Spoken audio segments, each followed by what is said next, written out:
Good afternoon, all of you. Good afternoon. And good afternoon, everybody online. Service-led growth created complacency in policy making, which ignored structural reforms. That will be the answer. Ved Prakash, मैं तुम्हारे question का जवाब दे रहा हूँ. Okay. See, so yesterday we stopped after having talked on price subsidy. We go into fertilizer subsidy first today. So when we go into fertilizer subsidy, it's given in a particular manner in India. So the three major fertilizers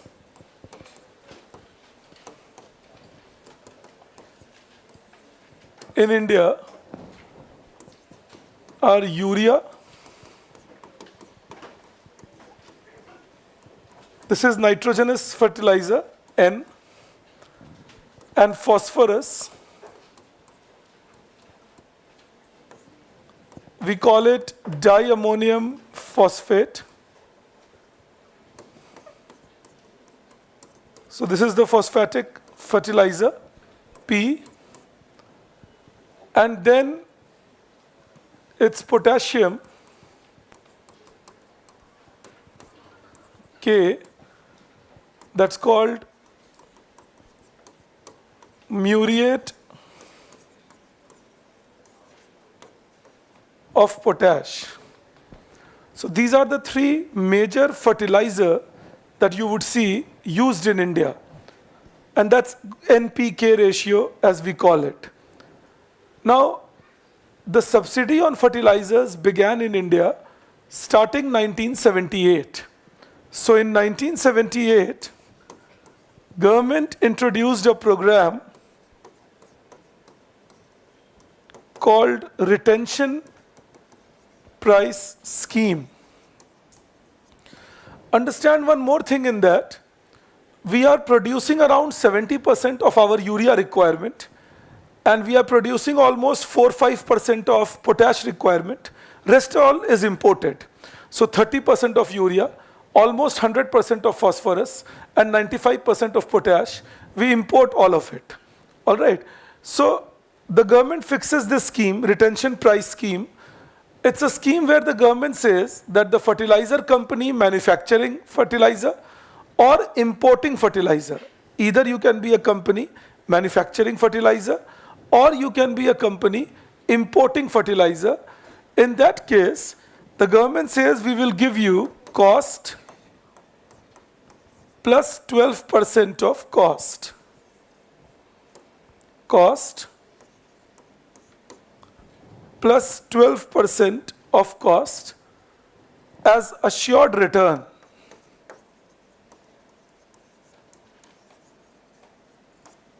In fact, some economists also called it gold plating scheme,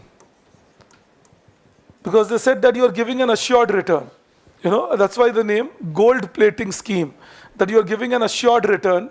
What's the need of an assured return? I mean, there can be some fixed subsidy given, but why assured return brought into the system? So it was called gold plating scheme also. Again, the basic objective was that the farmers should get fertilizer cheaper and they can diversify their crop and they can grow a larger amount and so on. I'll make you write that.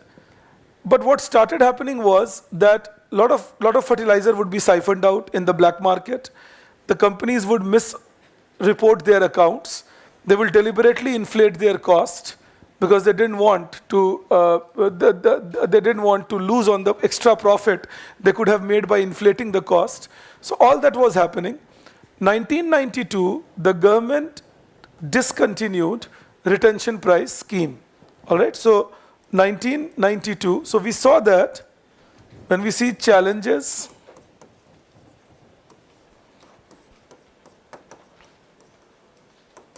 of retention price scheme, one was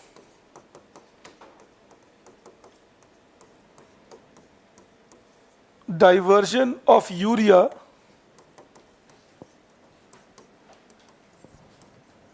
for industrial use. So people were making naphtha out of urea. So they would divert urea for industrial use. So that became challenge one, diversion of urea for industrial use. Second was deliberate inflation of cost. Deliberate inflation of cost by firms.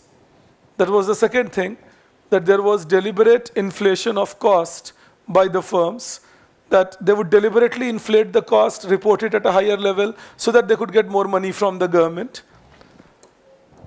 And third challenge was continuously rising import bill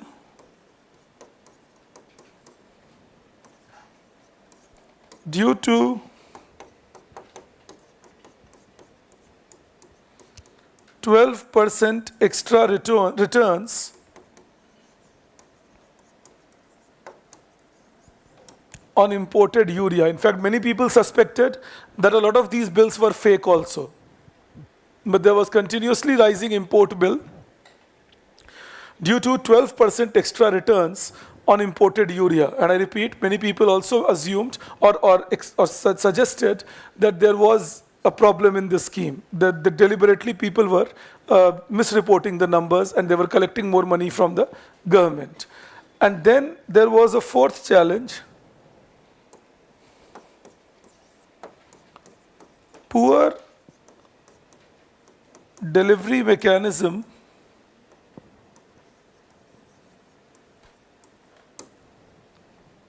for small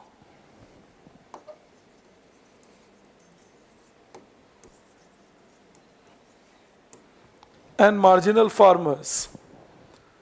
Poor delivery mechanism for small and marginal farmers. I'll tell you what it means. We should have a mechanism by which we can reach out to a small farmer group or a marginal farmer group through the administrative efficiency. It is missing even today in India, forget 40 years back. Even today we don't have that. See, I read a very, for a lack of a better word, I'm using this word, but a very stupid article that Himanshu wrote today in Indian Express. In fact, I couldn't help but tweet it also, that this is the kind of article we should avoid at times writing, because he's expected to be an intellectual and he's a very dear friend. We go back long time. In fact, I called him up and expected expressed my disappointment also, that didn't expect him to write such a. I expect him to do stupid things, but because when you are ideologically blind, you do stupid things. But I'll tell you why I say that article was stupid. You go home and read it again. If by chance you have read it, you will understand what I'm saying. The article keeps saying about how government should purchase things from the farmers. And even if government will purchase 50% of the crop from the farmers and then sell it in the market. Well, it's a very strong assumption that government has the capability to do that, in spite of the experience we have had in the last 70 odd years, or 60 years of even APMC functioning. Government doesn't purchase even 30% of the total crops produced, even among wheat and rice, forget other crops. And that whole article was based on this assumption. No numbers given in that entire article. There was no talk about poor performance of public distribution system, inability to reach the poorest people. There was no talk about poor performance of APMC markets, the APMC markets remaining under the clutches of middlemen who are controlling it. No talk about the corruption in giving license to APMC traders by the state government. If we avoid all that, अब मैं अगर एक पूरे के पूरे सच्चाई को ही ना बताऊं और फिर बोलूं नहीं theoretically ये हो सकता, theoretically तो तुमको मैं 20 मिनट में IAS बना दूंगा. 20 minutes, theoretically you are an IAS officer. But that doesn't mean you will become one. I got to go the way I have seen things happening in my country. And if I say no, I will change it, or it might change the same system, then I should have enough reasons to show why and how I will change it. And then I should have practical suggestions to suggest what will be the practical things I will do, due to which the system which is unable to look after its poor all these days will be suddenly able to look after them. That is why I call such article stupid. Stupid का मतलब क्या होता है? जो linear thinking में रहते हैं, जो जो नहीं सोच पाते लैटरल. ये लिनियर थिंकिंग की बात थी. वो बोलते हैं दैट सरकार का इतना कोई खर्चा नहीं होगा, सरकार जो है वो बेच के रिकवर कर सकते हैं. अगर सरकार की ये औकात होती तो फार्मर्स की ये नौबत ही नहीं आती. Who created the mess should be asked, no? The point is that we never ask the question who controls agriculture till today. We say under neoliberal reforms, who controls? I mean, agriculture, the price is set by government. Input prices are set by government. Who will own the land is set by government. Which crops will be produced will be set by government. Where is the reform? It's like me saying you don't understand economics because of a history teacher. You know, I mean, I got to take responsibility for having failed to achieve things that I would have done. So that was my point, that you know, when you talk about delivery mechanisms, they are the real problems in India. We somehow still keep hoping against hope that no, they will improve. And I again repeat, I use the word stupid because if I am not knowing things, if I am unknown, then I am not stupid, then I am naive. That's understandable. that आप naive हैं, बचपना है आप में, आप उनको फिर idiot बोलते हैं, lack of development of the mind. लेकिन स्टूपिडिटी होती है जहां पर मैं देख रहा हूं मेरे आगे क्या हो रहा है. इट्स लाइक तुम लोग अब फरवरी में डिसाइड करो कि चलो एक महीना थोड़ा रेस्ट कर लेते हैं, उसके बाद वापस पढ़ाई शुरू करेंगे मई में अटेम्प्ट के लिए. ये स्टूपिड है, ये बचपना भी नहीं है, ये स्टूपिड है. तुम्हें पता है क्या होगा तुम्हारे साथ. उसके बाद भी कुछ अपना एक थ्योरी बनाए, नहीं जब मैं एक महीने बाद लौट कर आऊंगा फिर मैं 15 घंटे काम कर पाऊंगा और फिर इस तरह से मामला बदल जाएगा. जो पिछले 4 महीने में नहीं कर पाए वो अगले 1 महीने में कर लोगे, कैसे गारंटी देते हो? तो ये बात समझा रहा हूं आपको कि ये हमारे एग्रीकल्चर का बिगेस्ट चैलेंज है हमारे देश में.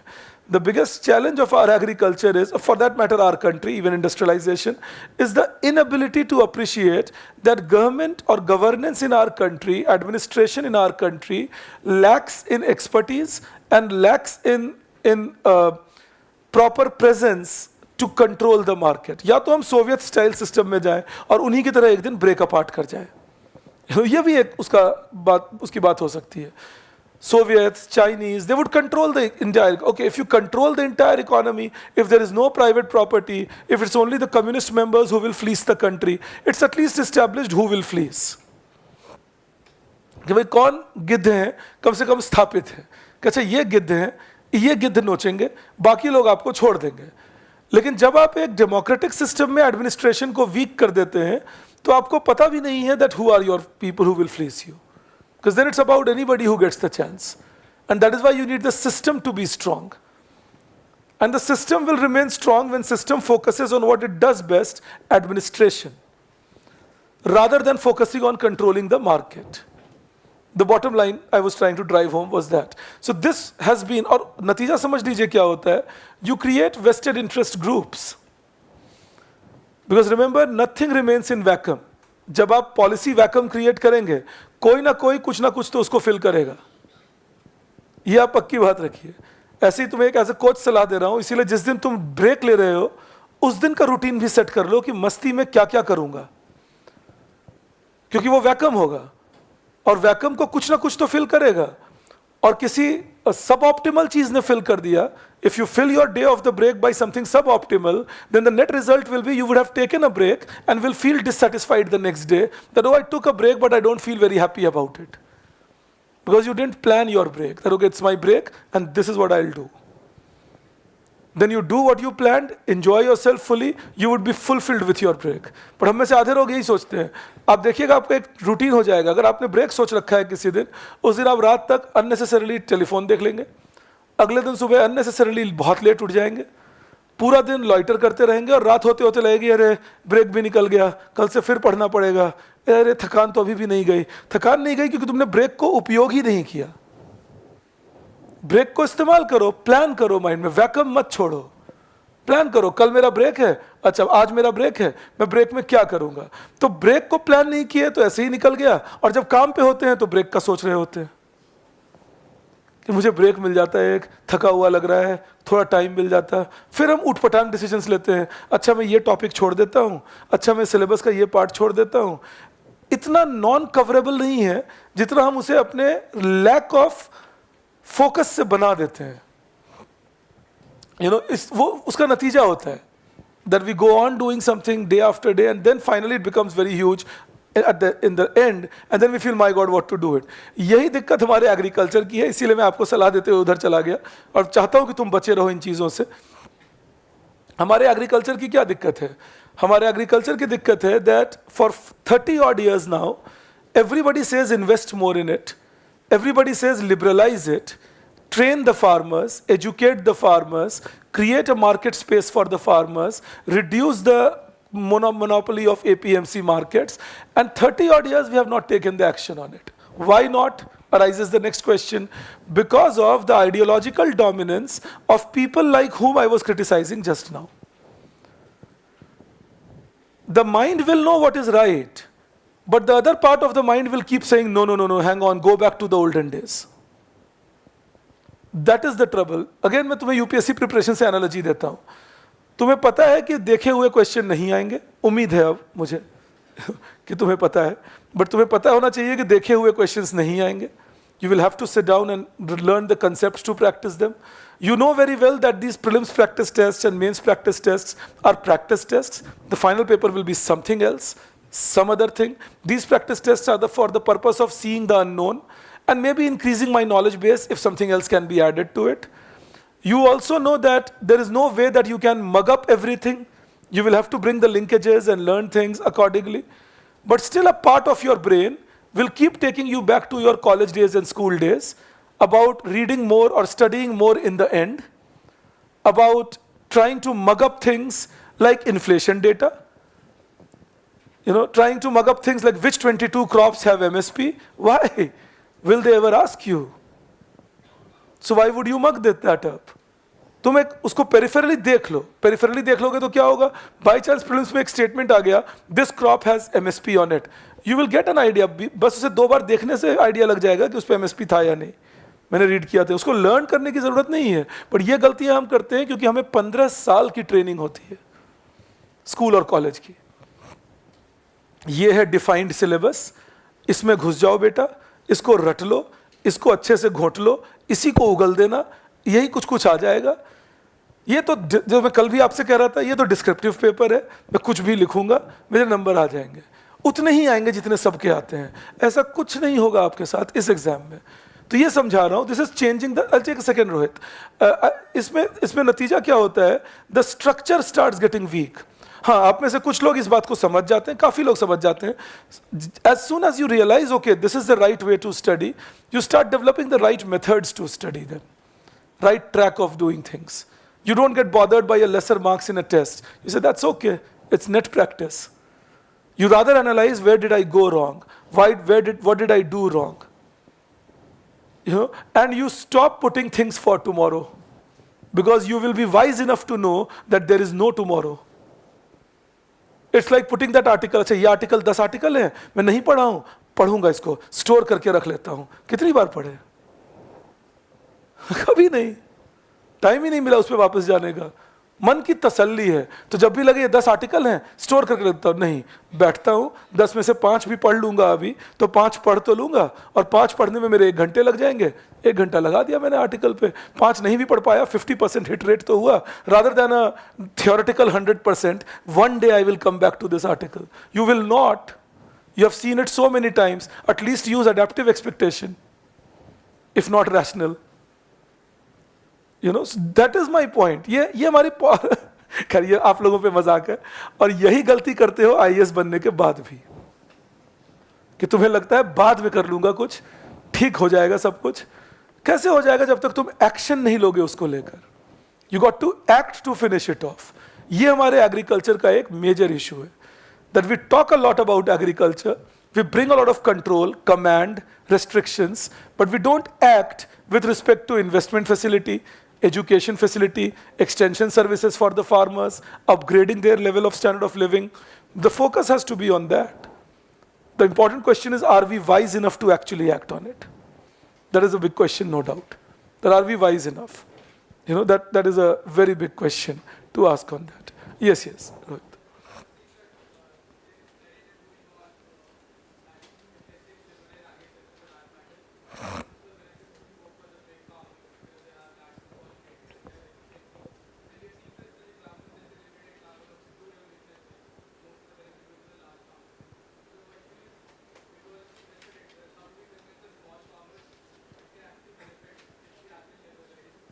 So again, the idea is that whenever you will liberalize, whenever you will create opportunities, the initial benefits will be taken by people who are better established. You understand that? After that, the government has to build the structure. That's where I keep saying investment in agriculture. So build the structure and make sure that the small farmers can be arranged into solid groups and unviable farming can be stopped. If somebody is doing farming on half acre land, 1 acre land, get them an alternative. And that can be done by educating them in other sectors. And that will make sure that the pressure of population on land is less and your smaller farmers have more confidence about their growth. This is what you need to work upon. So, educate the farmers, give them extension services, arrange them in farmer producer organization and farming cooperatives. These are the steps you should take. Apart from that, keep giving MSP. I mean, when we say liberalize agriculture, so nobody is saying stop MSP or stop APMC market. Give MSP, keep APMC market, just give a competition to the APMC market so that traders in the APMC market are careful that they cannot exploit the farmers and get away with it anymore. That is what is important. Create proper measurement facility, grading facility, use the agricultural technology companies to rent out equipments to the small farmers, use the self-help groups to create credit for the small farmers, use microcredit institutions to not only create credit for the small farmers, but also train them in the right type of crop choice to increase their revenue. Take the market to the farmer. Don't expect the farmer to come to the market because the farmer may be too deep inside a village. How do you take the market to the farmer? Amul model. Purchase it directly from the farmers by going deep into the area. Not everybody should be needed to come to the mandi. So strengthen the procurement facilities, whether public or private. Bring in a regulatory body in agriculture. When you regulate agricultural transactions, agricultural trading, that will again give you a better result. I'll make you write all these. I have a discussion in my mind. But I'm trying to make you understand that, reduce the pressure of population on land, improve the capability of the farmers, big or small, because even big farmers are not very productive in India. So improve the capability of the farmers. When you educate the farmers, you will bring one more change, that you will be able to some extent, overcome the feudal patterns in Indian agriculture, which heavily conjoin with casteist patterns. Because caste is a big enemy in our rural areas at the moment. So overcome that and make sure that you have created enough infrastructure support with respect to irrigation facility, with respect to measurement facility, with respect to connectivity to the market, with respect to storage and crop protection, that small farmers don't have to spend a lot in purchasing all these things. So if you can do all that, what I'm suggesting, that the government should not try controlling what the farmer does, the government should facilitate what they do. So if the government can act as the facilitator and hold people responsible, again I repeat, if there are people in agricultural cooperatives, government people, अब सोचिए panchayat secretary को dismiss करने में क्या दिक्कत है अगर उस पंचायत से प्रॉपर प्रोक्योरमेंट नहीं हो रही। नौकरी जाने का खतरा बहुत जबरदस्त खतरा होता है और वो बहुत काम करवाता है हमसे। तो प्रोडक्टिविटी पे तो ध्यान होना ही चाहिए। काम कीजिए नहीं तो नौकरी जाएगी आपकी, काम कीजिए नहीं तो डिमोशन होगा कम से कम आपका, तो आप काम करेंगे। हमारे college professor, with due respect, I don't mean in disrespect, बहुत सारे अच्छे दोस्त हैं मेरे वहाँ पे, लेकिन हमारे बहुत सारे कॉलेज प्रोफेसर्स काम कम कर रहे हैं, डिमोशन का खतरा नहीं है उनमें, नौकरी जाने का खतरा नहीं है। आपके परफॉर्मेंस को उनके परफॉर्मेंस से लिंक कर दें बस,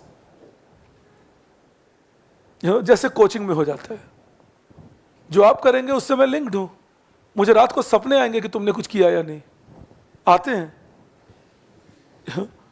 I sometimes actually think of it. I'm teaching this in the classroom. My student does not know that. अभी से मेरी प्लानिंग शुरू हो गई है कि मैं आपके टेस्ट सीरीज में क्या क्या क्वेश्चन दूंगा ताकि आप मेंस में एकदम 100%, 150% तैयार रहें। Yesterday night मुझे नींद नहीं आ रही थी कल रात को, क्योंकि मैं थोड़ा एजिटेटेड था, कुछ लोगों से मिल लिया था, तो so I was not feeling very sleepy. No, they were talking a lot of things that my mind doesn't approve, but they are one generation above me, so beyond a point you can't speak much. It goes against the training we receive as people. तो मैं बहुत ज़्यादा तो नहीं बोल पाया, आधा घंटा काफ़ी लेट भी था मेरे लिए वो. It was only half an hour meeting, but that half an hour looked like 3-4 hours. I mean 3 घंटे की क्लास उससे छोटी लगती है मुझे. But anyways, तो मैं जगा हुआ था, तो मैं यही कर रहा था. I made around 85-90 questions yesterday night, that these are the questions that we will surely put for you, practice test and main test, that ये questions आपके एग्जाम में होने चाहिए ताकि आपको और पक्का किया जा सके. जो थोड़ा बहुत पक्का आप हो गए तो आपको रिविजन कैसे करवाई जाए, यही सब बात है. वो प्लानिंग पूरी कर रहा था मैं. वो करते हुए मुझे थोड़ा अर्ली मॉर्निंग भी हो गया, but then I felt very peaceful doing all that. After I was at peace, I could sleep whatever 3-4 hours I got, but they were nice solid sleep that I got. और उसमें मैं यही सपना देख रहा था कि तुम में से, क्योंकि तुम मुझे बताओ या ना बताओ, तुम्हारी हरकतों से मुझे पता होता है तुम कितना जानते हो, क्योंकि तुम ही मेरी लाइफ हो और तो कुछ मैं करता नहीं हूँ, ज़्यादा चीज़ें देखता भी नहीं हूँ. तो इसीलिए कुछ लोगों की हालत पता होती है मुझे कि तुम्हारी हालत कैसी है अभी. तो मैं चाहता रहता हूँ कि उसको अपग्रेड कैसे करें, इम्प्रूव कैसे करें, तुम पक्का क्वालिफाई कैसे करो. इसलिए नहीं क्योंकि मैं कोई बहुत सनातनी आदमी हूँ, इसलिए क्योंकि मुझे लगता है मैंने इसी बात के पैसे लिए हैं. So I have to justify my profession. I can justify it only when I am fully into it. यही बात तो आईएएस ऑफिसर बनकर और कॉलेज प्रोफेसर बनकर और क्लर्क भी बनकर आपकी सोच होनी ही पड़ेगी. पर यह सोच आने का एक कारण क्या होता है? The fear of rejection.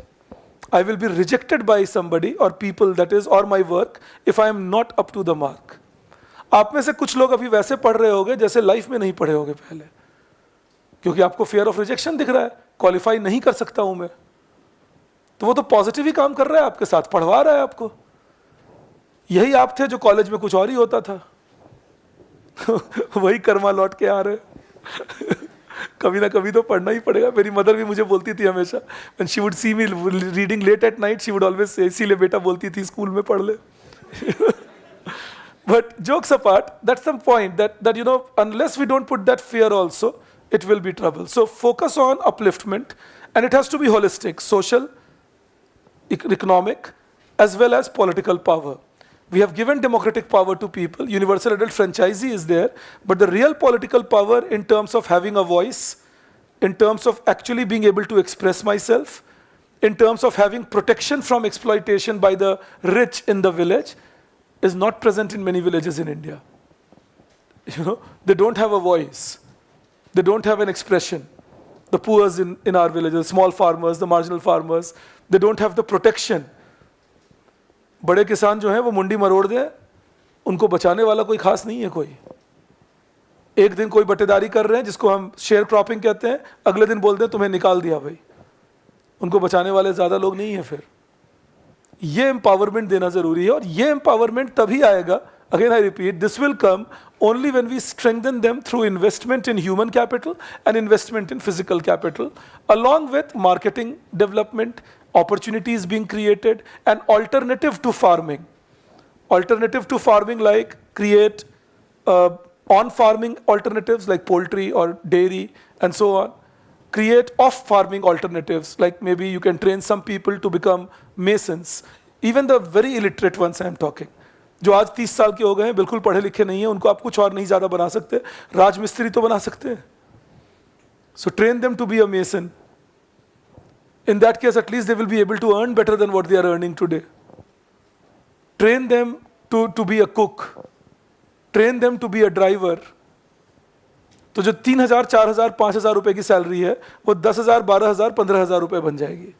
इतना तो अपग्रेडेशन दें एक जनरेशन को, और अगले जनरेशन की एजुकेशन पे ध्यान दें, उनकी ट्रेनिंग पे ध्यान दें. then over 20 years we will see a very different rural India compared to what we see today. But that is the effort the government needs to do. सरकार लेकिन absent है इन सब जगहों पे. गांव के सरकारी स्कूल की हालत देखिए, absent है सरकार. गांव के सरकारी अस्पताल की हालत, अस्पताल मतलब प्राइमरी हेल्थ केयर सेंटर की हालत देखिए, absent है सरकार. वैक्सीनेशन की हालत देखिए, absent है सरकार. नल से जल में नल लगा दिया, जल नहीं आ रहा. तो absent है सरकार. ये आपको समझा रहा हूं. You know, you have water from the tap. So the tap is there, but the water is not there. Many villages it is happening. So the point is, you can't only focus on quantitative approach to growth. It has to be qualitatively upgrading your people. In fact, एक ये भी हुआ, yesterday after finishing beyond classroom, the panel kept me around for another 1 hour, asking me more things. And then imagine I reached home around 11:20, and then as I told you, there were guests at home, so another 30 minutes of that. But I'm a very good actor. I acted as if I'm feeling sleepy. And I said that you guys must be feeling sleepy too. So we may meet tomorrow morning. And then, anyways. So you know, no, I not their fault, not anybody's fault. I am not socially fit. I understand that. Those basic etiquettes are missing. You know, I fully appreciate that. And I don't feel happy about it. But then we have to own up to our problems. That is one thing I have. I am very, very full of you know, words in my classrooms. But then outside the classroom, among those social systems, I don't know. I sometimes feel at loss what to speak here. You know, किसी को अब बात हो रही है, उसको एक बेटा हुआ, अगर बेटी हो जाती अच्छा होता. मैं क्या बोलूं इसमें? कैसी अजीब बात हो रही है. तो मुझे ये सब बातें अनफिट सी लगती हैं कि कैसी अजीब बात है ये. The fellow has had a child, the baby is healthy, feel happy about it, rather than cribbing why the boy is not a girl, later on why the girl is not the boy. I mean, so that is what I was suggesting to you. ये सब बातें मुझे फिर contribute करना ही नहीं आ पाता मुझे कि मैं इसमें क्या हाँ भी कैसे बोलूँ या ना भी कैसे बोलूँ, वो भी फिर मैं चुपचाप से सुनता रहता हूँ. But anyways, so my wife calls me a social moron. So you know, so I can be a social moron that way. But that's okay. All of us have our. तुम किसी आदमी के psychological infirmity पे हंस रहे हो, खराब लोगों. कितने दुष्ट आत्मा हो भाई. पर मैं ऐसे ही बात करता हूँ. अब मैं ऐसे बात करता हूँ, कुछ लोग से ऐसे बोल देता हूँ, वो फिर बुरा मान जाते हैं. जैसे कल मैंने कर दिया, मैंने कहा यही बात हो रही थी, उनको बेटा हुआ, बेटी हो जाती अच्छा होता. अब मैंने मजाक में कहा, विश्वास करिए, मैंने मजाक में कह दिया अगर बेटा बड़ा होकर अपना सेक्स चेंज करा ले तो. इस बात पे मैंने देखा सब अजीब से शक्ल बनाने लगे. तो बस यही हूं मैं, क्या करें. I am like this. So I saw fun in it. I spoke, and then I saw that people were not taking it kindly. You know? And then later on in the room, my wife says that you should not have spoken it. I said, I keep counting, you know. I told her yesterday that this is almost the 600th time that you have told me in our married life I should not have spoken it. So maybe you can keep it recorded and play it immediately.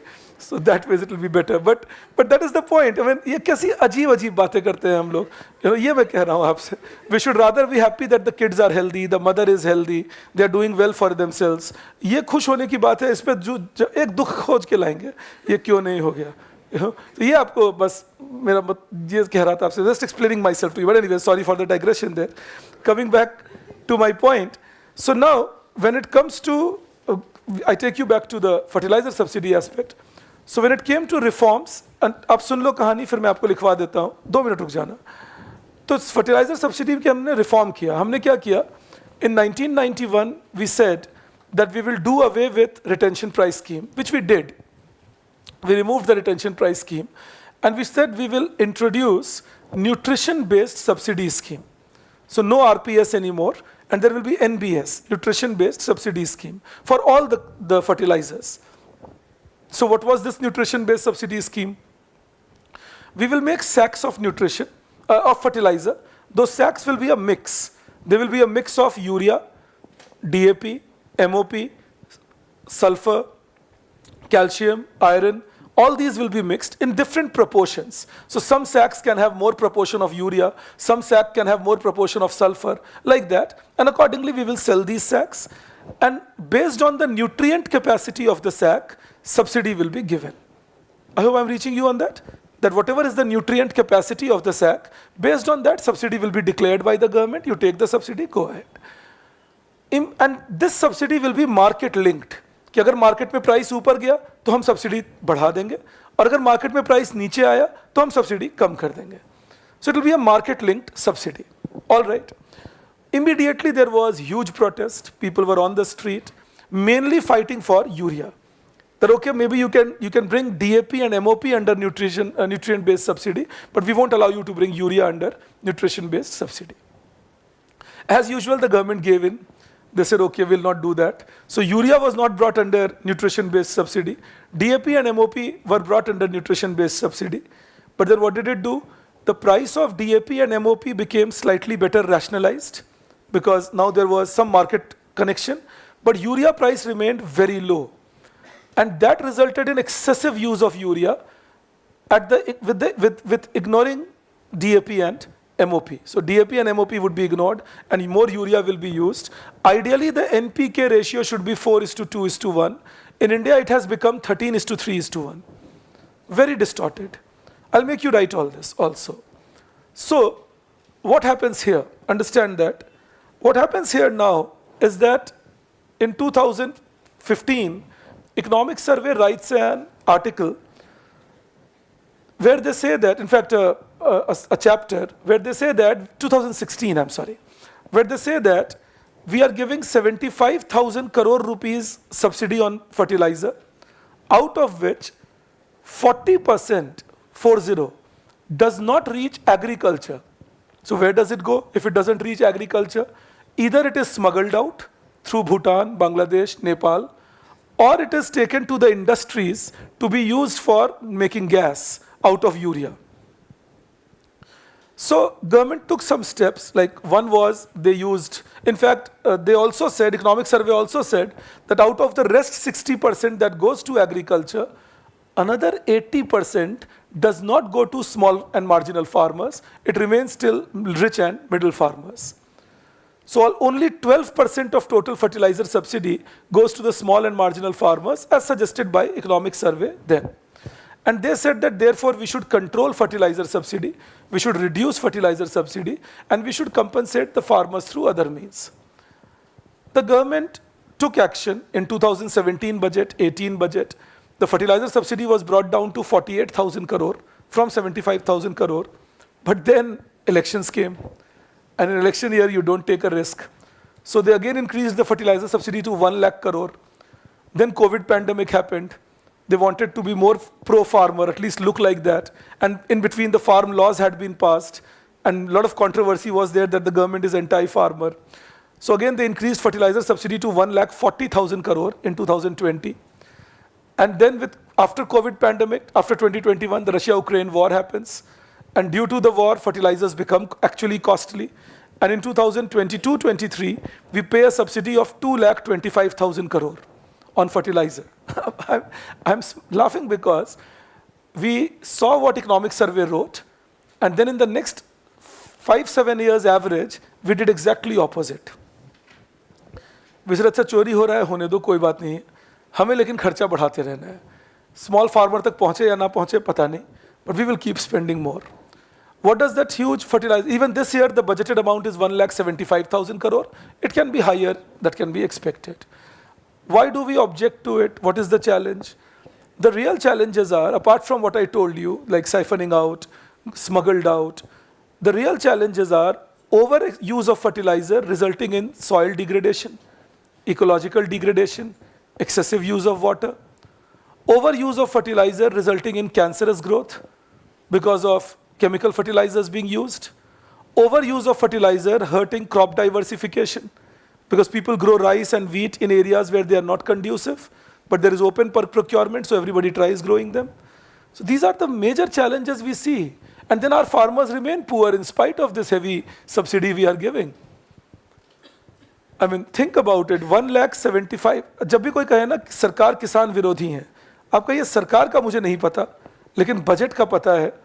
2,04,000 crore, last years numbers I am giving you, 23-24, 2,04,000 crore fertiliser subsidy, 2,12,000 crore food subsidy, 2,01,000 crore irrigation subsidy. This is 6,15,000 crore. Plus 60,000 crore PM Kisan, plus 89,000 crore Manrega, which is for rural areas only. This is 7,64,000 crore. मैं PM ग्राम सड़क योजना, PM Awas Yojana rural इनको ना भी जोड़ूं, सिर्फ यही 7,60,000 crore रहने दूं, India has 18 crore rural households, 18 crore mind you, and that was according to 2011 census. The number might have gone down now because there will be more urbanization.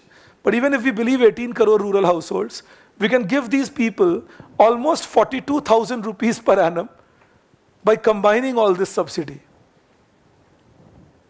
And still we are not able to help our poor in the rural area. Then definitely this policy is not working. I mean, you got to accept one of the two things. अगर ये policy work कर रही है तो किसानों के लिए और कुछ करने की जरूरत नहीं, और अगर ये पॉलिसी वर्क नहीं कर रही है तब तो सरकारी इंटरफेरेंस के अलावा कुछ ऑल्टरनेटिव सोचना पड़ेगा। लेकिन जो मेरे मित्र होते हैं वामपंथ से, वो मानते नहीं मेरी ये बातें, और जो मेरे दोस्त राइट विंगर्स हैं वो और उल्टी बात करते हैं। वो बोलते हैं yes yes yes, let's corporatize agriculture. I mean, it's foolish to think about corporatizing agriculture when 70% of my farmers are not literate in finance at all. They don't even know bargaining. It is foolhardiness to think about corporatizing agriculture without a regulatory body in agriculture. It is foolhardiness to think about corporatizing agriculture without having alternative markets than APMC, where farmers can go and sell with major alternatives available to them. तो हम दो extreme पे बात करते हैं. The point is that. तो उसमें क्या होता है, जो सॉल्यूशंस निकल सकते हैं उनकी जगह बाकी सब बात होती है. क्यों बाकी सब बात होती है? Everybody is talking from their ideological prism. You know, that is the whole idea. तो ये आपको समझना जरूरी है जब मैं बोलूं. इनफैक्ट आप इंडियन एक्सप्रेस का आर्टिकल एक पे थोड़ा अगेन एक डिसजॉइंट एनालॉजी दे रहा हूं, पर आप समझिएगा. अनुजा वट्टल ने एक इंडियन एक्सप्रेस में आर्टिकल लिखा था about classroom versus coaching and all. उसमें उन्होंने कहा mental health of the student is very important. Absolutely, that is why the primary school teachers should look after that mental health, which in many cases they don't. You know, why do they insult their students? Why do they make the whole class laugh at the student? कान पकड़ के खड़ा क्यों कर दिए भाई? Class के बाहर क्यों निकाल दिए? कुछ नहीं तो पेरेंट्स को चुगली कर देंगे. आपका बच्चा आज क्लास में ऐसे बोल रहा था, विद द एक्सपेक्टेशन कि आप पढ़े इसको इनसे. पेरेंट्स को भी लगता है अरे ये तो मेरे इज्जत का सवाल हो गया, क्यों किया तूने ऐसा बेटा, ये तो बिल्कुल गलत बात है. Parents should react normally. हाँ छोटा है इसलिए कर रहा था, कभी कभी घर में भी करता है. हमारा ही काम है सिखाना इसको, जैसे बड़ा होगा सिखा देंगे. That has to be the reaction of an adult to a kid's misbehavior. The adult doesn't need to shake up the kid. Adult को तो ज्यादा, मैं एडल्ट हूं ना तो मुझे पेशेंस होना चाहिए. तुम मान लो क्लास में कंसंट्रेशन लूज भी कर रहे हो, पेशेंस मैं रखूंगा ना. आप में से कुछ लोग मॉर्निंग क्लास में आते हैं, आप याद करिए आपके कुछ दोस्त पेशेंस लूज कर रहे थे मॉर्निंग की क्लास में. मैंने उनको प्यार से ही तो बोला कि आप पेशेंस लूज मत करिए, मैं दोबारा रिपीट कर देता हूं मैं जो समझा रहा हूं, लेकिन अगर आप पेशेंस लूज करेंगे तो मुझे फोर्स होकर आपको बाहर निकालना पड़ेगा. और बिल्कुल ऐसे ही बोल रहा था मैं. और मैंने बोला अगर पेशेंस लूज कर रहे हो तो उठ के थोड़ा घूम फिर के आ जाओ, वो ज्यादा अच्छा होगा. और वही 15 मिनट वेट करने के बाद ना मैंने किसी को उठाया, ना किसी का नाम लिया, ना किसी की तरफ देखकर बोला. इंसल्ट करने की क्या जरूरत है? मैसेज ड्राइव होम करना है ना, मैसेज ड्राइव होम कर दो. उसके बाद उनको तो छोड़िए, क्लास के बाकी लोग भी चुपचाप से सुनने लगे. I am elder to you, I am in command, why should I be insecured? अगर आप कुछ, एक तो मुझे विश्वास होना चाहिए कि आप कुछ करेंगे नहीं, और अगर कुछ करते हैं छोटा मोटा, आई am in command, I will handle it. But why should I sound insecure? But that is mental health. तो जब भी बात हो मेंटल हेल्थ अबाउट चिल्ड्रन और इन schools, so schools should be very careful about mental health of the children. क्योंकि coaching में तो एक बच्चा, स्कूल कोचिंग की बात कर रहा हूं, यूपीएससी एंड ऑल नहीं, कोचिंग में तो एक बच्चा 2 घंटे निकालेगा अपने, बहुत से बहुत, लेकिन स्कूल में तो 6 घंटे निकाल रहा है। So schools have to be doubly careful about what kind of mental health they are giving. Now, why did I give you this example? I gave you this example because similarly, when you look at an agriculture in India, where it's government controlling many of the things, then government should remain more on the edge to deliver, because if they don't deliver, there is no way out. So they got to deliver well. ये बात समझाना चाह रहा था, इसलिए मैंने आपको ये एक गलत मतलब एक डिस्टेंट एनालॉजी दिया, लेकिन मैं चाहता था आप समझें कि जिसकी रिस्पॉन्सिबिलिटी है उन्हें ही उसे हैंडल करना पड़ेगा by going neck deep into it. Government cannot expect farmers to buy a Fasal Bima Yojana on their own. Government will have to develop extension services to train and teach the farmer what is the purpose of insurance, what are they asked to spend on, and what is the protection they will get. And then create the stick that from next year onwards, we will not give you any loan waiver because we expect you to join the Fasal Bima Yojana. This is how you govern, this is how you direct. Ultimately, it's the well-being of the people, no? So do it in the way, carrot and stick. So this is the point I was trying to again drive home to you. तुम सवाल पूछ रहे थे.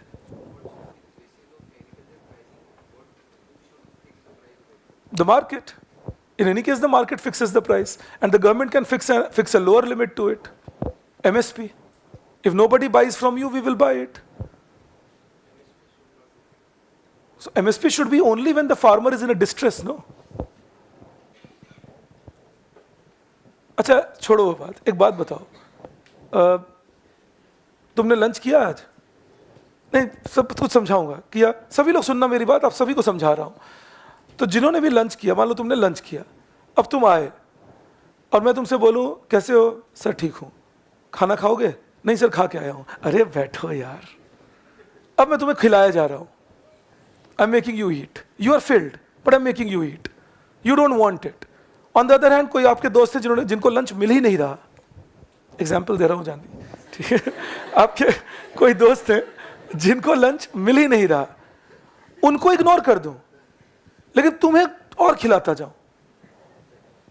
तो समझाना यह चाह रहा हूं कि एमएसपी पे जितना पैसा खर्च करते हैं, अगर हम उसके जगह वो पैसा खर्च करें पुअर फार्मर्स के अपग्रेडेशन पे, उनको इरिगेशन फैसिलिटी मिल जाए बिना खर्च किए हुए, उनको स्टोरेज फैसिलिटी मिल जाए बिना खर्च किए हुए, उनको मार्केट से कनेक्टिविटी मिल जाए बिना एक्सपेंडिचर किए हुए, तो ये ज्यादा अच्छा आइडिया नहीं है.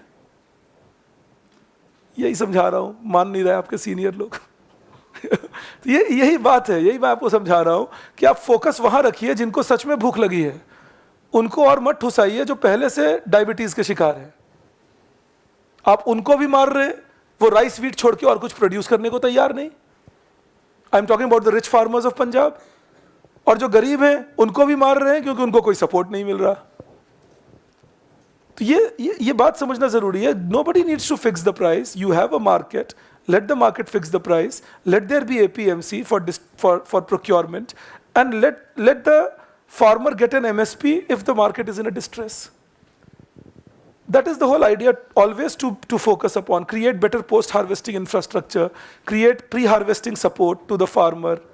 ये करोगे ना तो ज़्यादा बेहतर किसान काम करेंगे, ज़्यादा बेहतर रिटर्न्स आएंगे. प्राइस तो वो मार्केट से फिक्स आउट करते ही हैं फाइनली, क्योंकि एमएसपी कितने किसानों को मिलता है? Not even 25%. तो बाकी किसान कहाँ बेच रहे हैं, कहाँ से पैसे आ रहे हैं?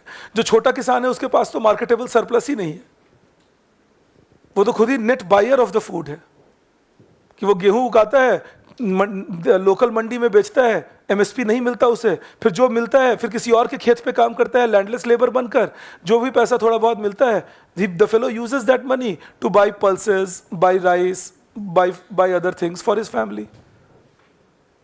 So which poor farmer do we talk when we say no, they are getting MSP, except for the case of Punjab and Haryana.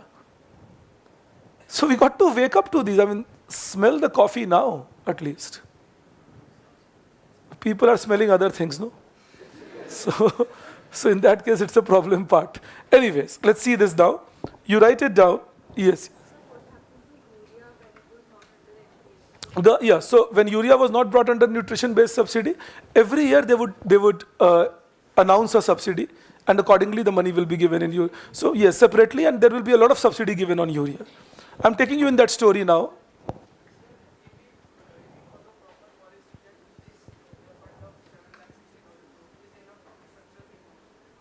Absolutely, more than enough. Why? कितना खर्चा करोगे? खर्चा करने से अगर काबिलियत आ जाती तो अनिल अंबानी काबिल होते ना.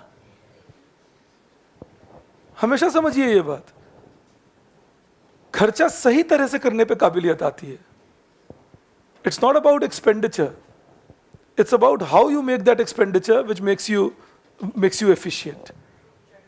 So we should make sure that the heavy expenditure we are doing should be targeted well and should be focused on upgrading the farmers rather than keeping them dependent on charity forever. एक किसान को क्यों जाकर मांगना पड़े कि हाँ please कोई मेरा क्रॉप खरीद लो, हुजूर जरा क्रेडिट मिल जाता, हुजूर जरा मेरा सामान खरीद लेते. क्यों? वो भी ऐसे क्यों नहीं जा सकते हैं? ये मेरा सामान है, मैंने ये प्रोड्यूस किया है. लेकिन वो कब होता है ऐसे? जब तुम एजुकेटेड हो, इन्फॉर्म्ड हो, सपोर्टेड बाय द एडमिनिस्ट्रेशन हो, तो तुम ऐसे होते हो. नहीं हो तो हुजूर बनेगा ही, क्या चाहे करेंगे वो बेचारे. So this is what we need to change in Indian agriculture.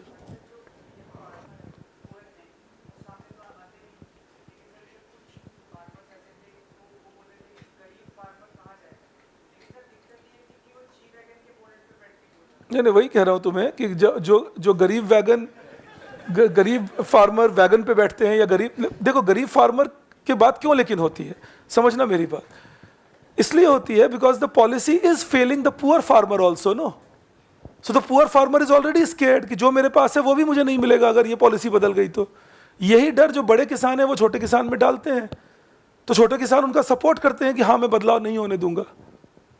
तो आपको उसका डेमोन्स्ट्रेशन इफेक्ट देना पड़ेगा ना, that you apply the policy and give help to even 10% farmers, 20% farmers, give them the social security, do not discontinue APMC and all, but gradually shift people from one segment to another, they will be upgraded.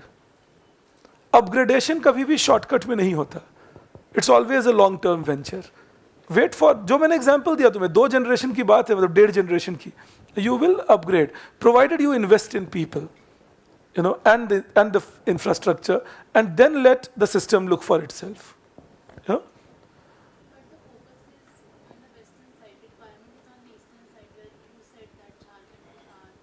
But the focus is on the western side because the state governments of western side have been more agile in policy making, no?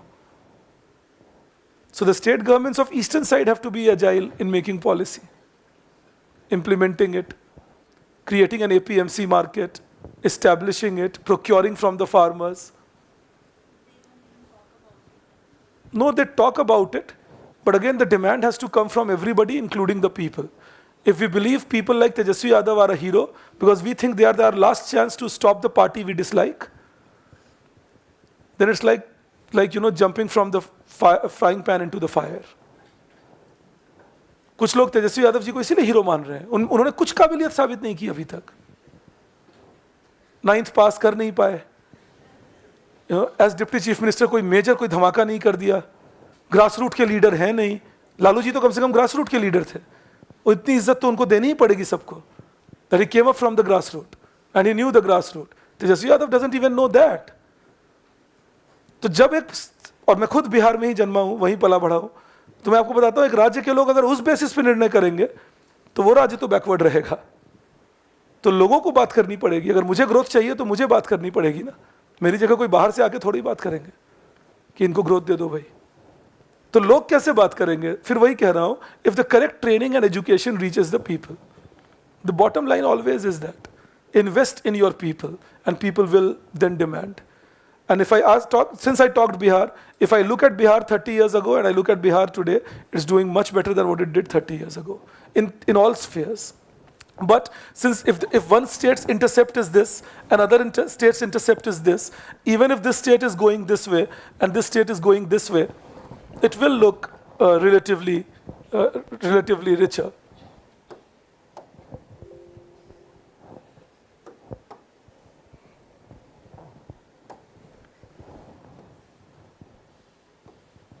till a distant horizon. So always understand the growth path. And the growth paths are never linear. So this state might come down like this might come down like this. Then again it can increase and it can increase. And they may not look like coming close for maybe 50 years. But that doesn't mean this is not happening. It's happening, but it will look, you can't go ahead and compare Bihar and Kerala today itself, no? You will have to come back to history of Bihar before 47 and history of Kerala before 47, and then compare that were they at the same intercept in 1947, and if the answer is no, then it's a very unfair comparison to say why Bihar is not Kerala. So that is the point to understand actually. Okay, you take this down then, you change the paragraph, you write,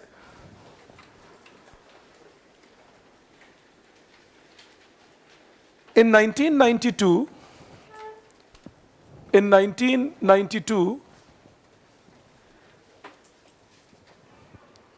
government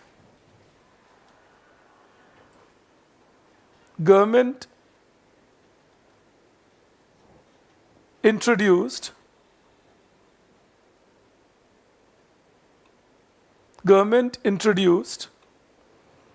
nutrition-based scheme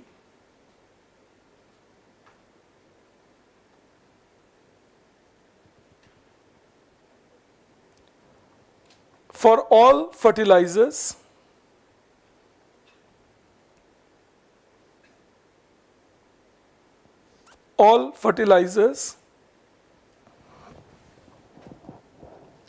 but in case of urea,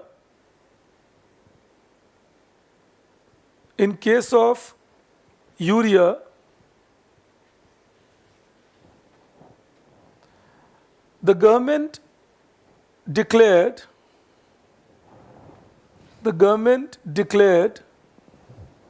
that there will be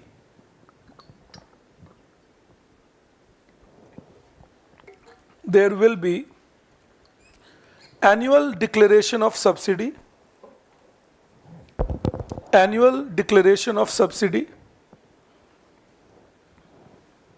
full stop. Large subsidy was promised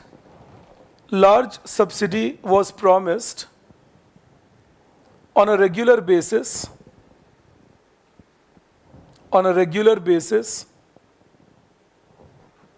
in every budget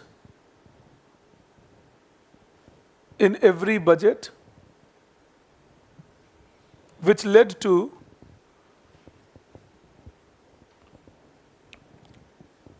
very low price of urea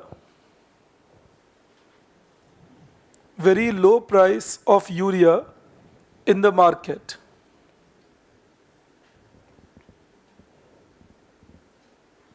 Full stop.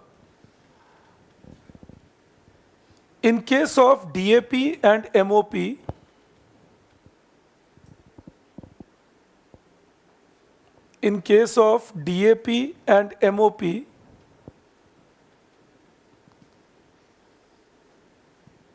nutrition-based subsidy scheme has been introduced.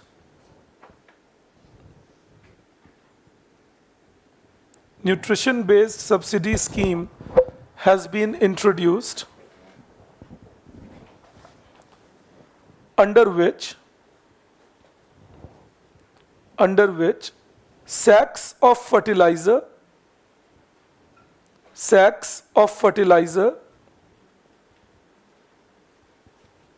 are produced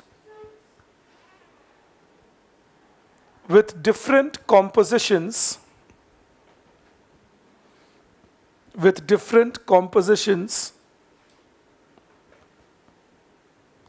of various nutrients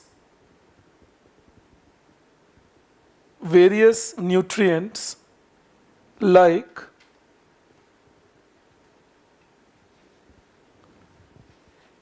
DAP, MOP, sulfur, urea, calcium, iron, etc. full stop. The subsidy is given, the subsidy is given on the basis of composition of nutrients. Composition of nutrients. Full stop. It is market linked. It is market linked, and therefore there is less subsidy required compared to that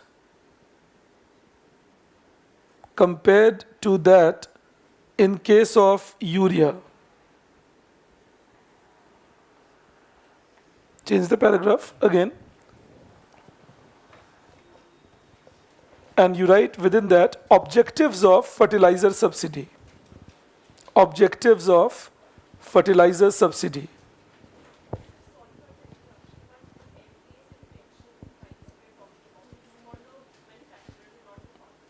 Yeah. First point in that you write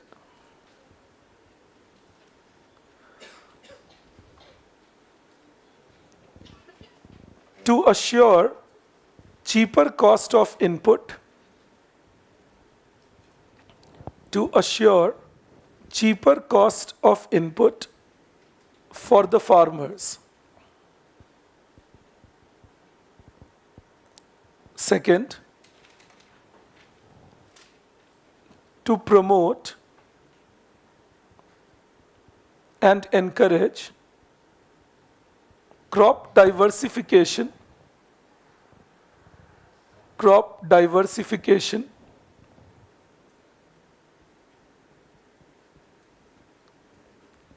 by making soil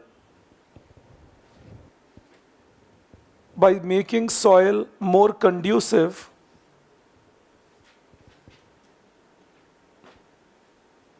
through fertilizer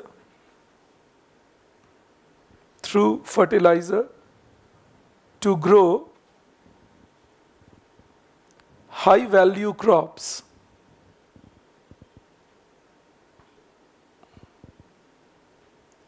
Next, you write to improve productivity of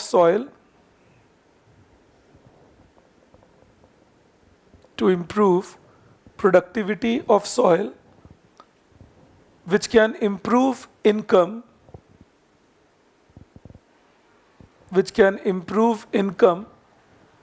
of the farmers.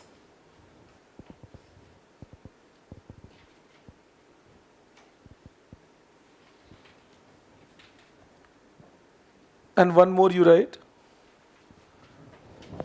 to assure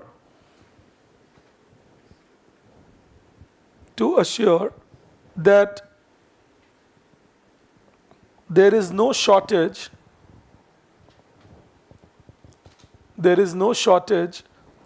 of essential commodities, especially food products.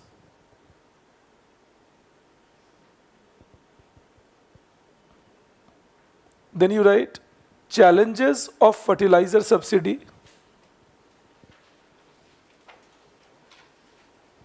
Challenges of fertilizer subsidy. In GS, they had asked a question once. They had said, what are the perverse effect of subsidies in agriculture? So whenever they ask you about, perverse effect of subsidy in agriculture, they're asking you the challenge because they are implying that what is a perverse effect? That you do something, but you get the opposite result of it. All right, that you had good intentions and you did something, but you got the opposite result of it. So then we say that we have a perverse effect of the event. So challenges of subsidy are nothing but the perverse effect of subsidy. First, you write in that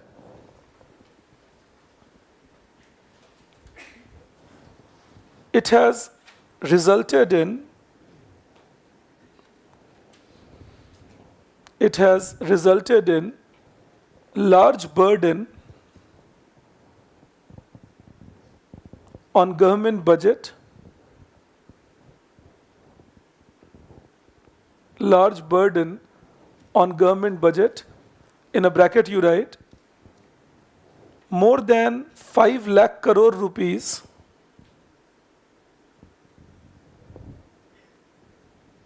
more than 5 lakh crore rupees have been given as fertilizer subsidy have been given as fertilizer subsidy between 2021 to 2024. When I say 21, I mean 2021. When I say 24, I mean 23-24. All right. Then you write the second point.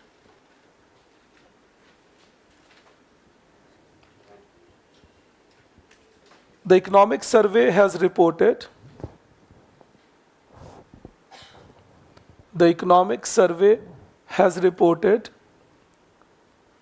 that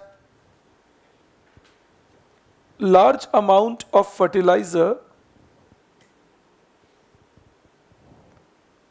gets smuggled out of India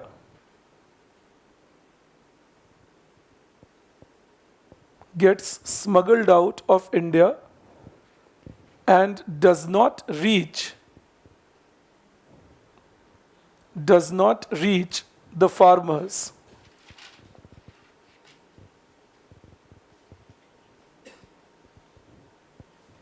Next you write a survey conducted by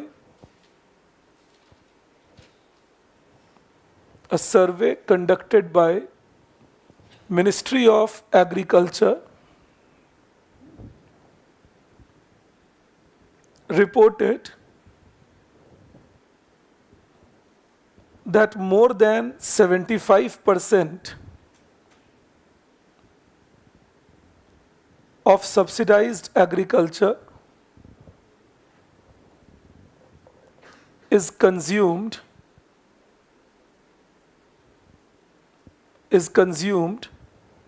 by medium or large farmers,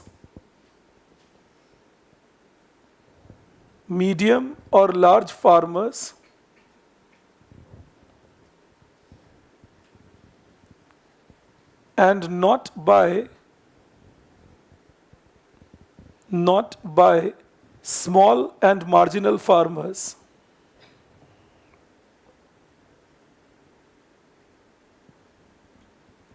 Then one more you write. It has resulted in negative ecological impact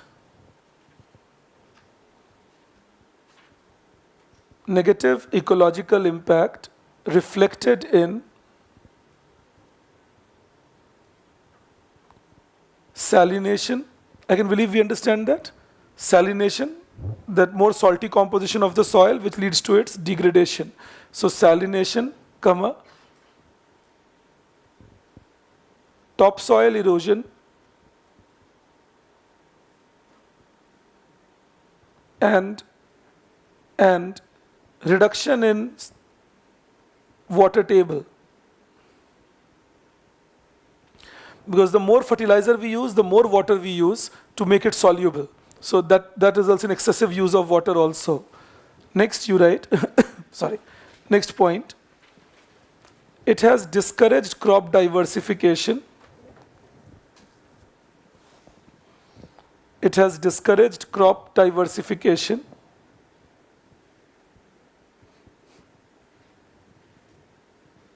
Because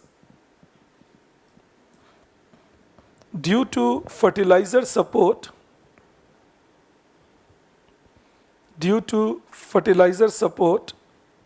farmers are choosing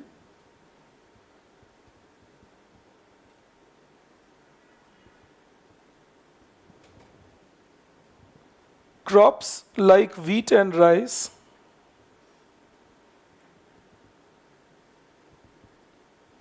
even in regions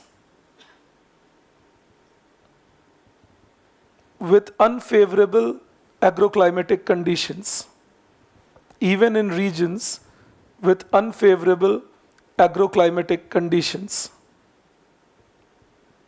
When I say unfavorable agroclimatic conditions, what does that mean? The soil not suitable, the rainfall not suitable, or the weather not suitable. That is the challenge we have had of fertilizer subsidy. So what is the way forward then? So you write below that,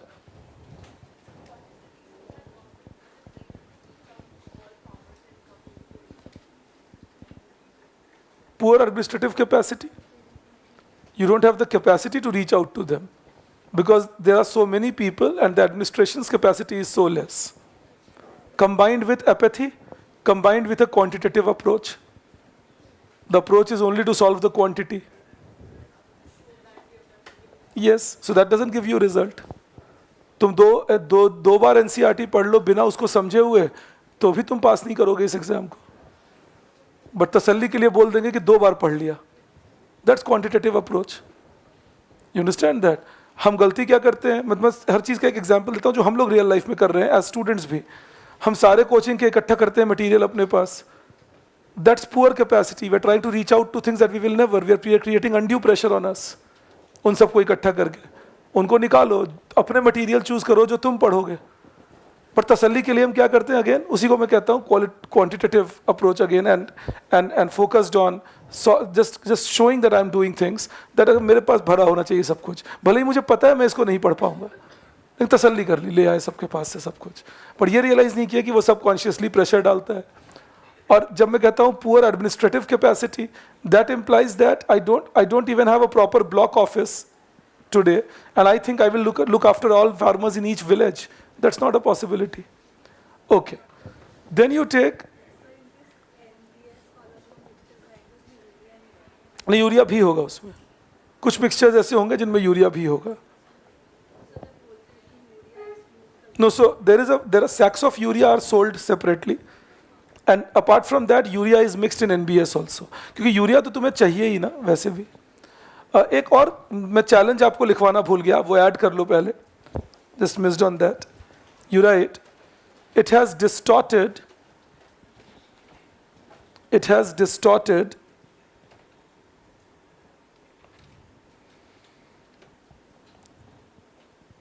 the proportion of usage of fertilizer, the proportion of usage of fertilizer which should be 4:2:1 for NPK to an actual value of 13:3:1. Full stop. This shows heavy tilt towards urea.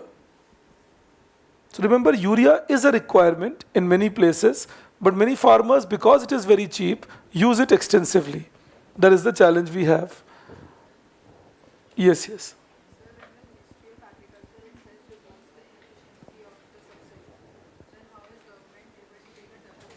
No, please understand this. In fact, there is a question that I am asked online also by one of your friends, where she says that on paper the government needs to show that they are investing, especially so on, and subsidy cannot be removed immediately.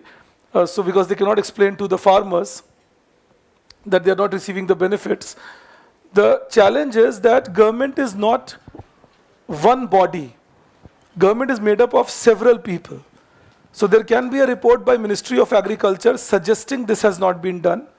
On the other hand, there can be a Ministry of Finance not financing the investment projects, but planning the budget for subsidy. And there can be a Ministry of Commerce which might be asking for an export program. So there are various silos within the government, there are various departments within the ministry, and they can work at their own purposes. So even if they know that few things are not happening, but for few other people that's less important, and what is more important is their job at hand, which is about, say, if they find no wheat or rice produce करेंगे तो 300 million. अच्छा ऐसा सोच के देखो, मान लो हमने कल को व्हीट एंड राइस की तरफ से लोगों को अलग करना शुरू किया, and suppose we ask them to grow pulses or grow oil seeds or grow fruits and vegetables. The kind of non-nuancical society we are, what will happen is then definitely the the food grain production might come below 300 million tons. We don't need as much. We hardly need 240-50 million tons of food grain. So you reduce it to something like 300 million tons, 280 million tons. But what will be your newspaper headline? Your newspaper headline will be, India sees a massive slump in food grain production. You see, now what will happen to the secretary in charge of the department or the deputy secretary in charge of the department? The fellow will be immediately summoned by the ministry or the minister. ये क्या headline देख रहा हूँ मैं? अब वो minister साहब को समझाएंगे कि भाई आप ये हेडलाइन मत देखिए, आप ये भी तो देखिए फ्रूट्स कितना बढ़ा है। मिनिस्टर साहब समझ भी गए, मान लो उन्होंने एक पीआईबी रिजॉइंडर भी इशू कर दिया, fruits and vegetables have increased quite a bit. वो नहीं छापेंगे अखबार तो पब्लिक परसेप्शन क्या बनेगा? सरकार फूड ग्रेन का प्रोडक्शन कम कर रहे हैं, तो सरकार ये रिस्क नहीं लेना चाहते। फिर जो सरकार में काम करने वाले लोग हैं वो इंटेलिजेंट लोग होते हैं, उनको पता है यही सिचुएशन आएगा, तो वो पहले दिन से ही काम नहीं कर रहे होते फिर। तो ये हमारे एक ऑनेस्टली टेलिंग, अब देखिए यही मैं मजाक में नहीं कह रहा था, आपको सच में बता रहा था कि ये सिचुएशन बनती है। So the challenge is, the problem we see is that we have created a vexed situation where, and again, if you ask me, sir, then how to break it? You break it by creating the real grassroots democracy where people can have faith in what the government is doing, by government going to people and explaining it to them. It should not only be a PIB rejoinder. I should have my people on the ground who will go to people and explain it to them. Look, this is the purpose for which this is being done. 60% might understand, 40% may not understand. Still, it's a good beginning to have. But unfortunately, that is what doesn't happen. So you will see that government knows sometimes what has to be done. Similarly, government, the question that Bhumika asked me, that why do they, now they're giving subsidy to people because they have to show they're doing something. Investment is is what is on paper. Remember, investments will give them return within 3-4 years if the investments are done holistically. The problem is we don't invest. अब छोड़िए सारी बातें, मैं आपको एक crux बताता हूँ उसका।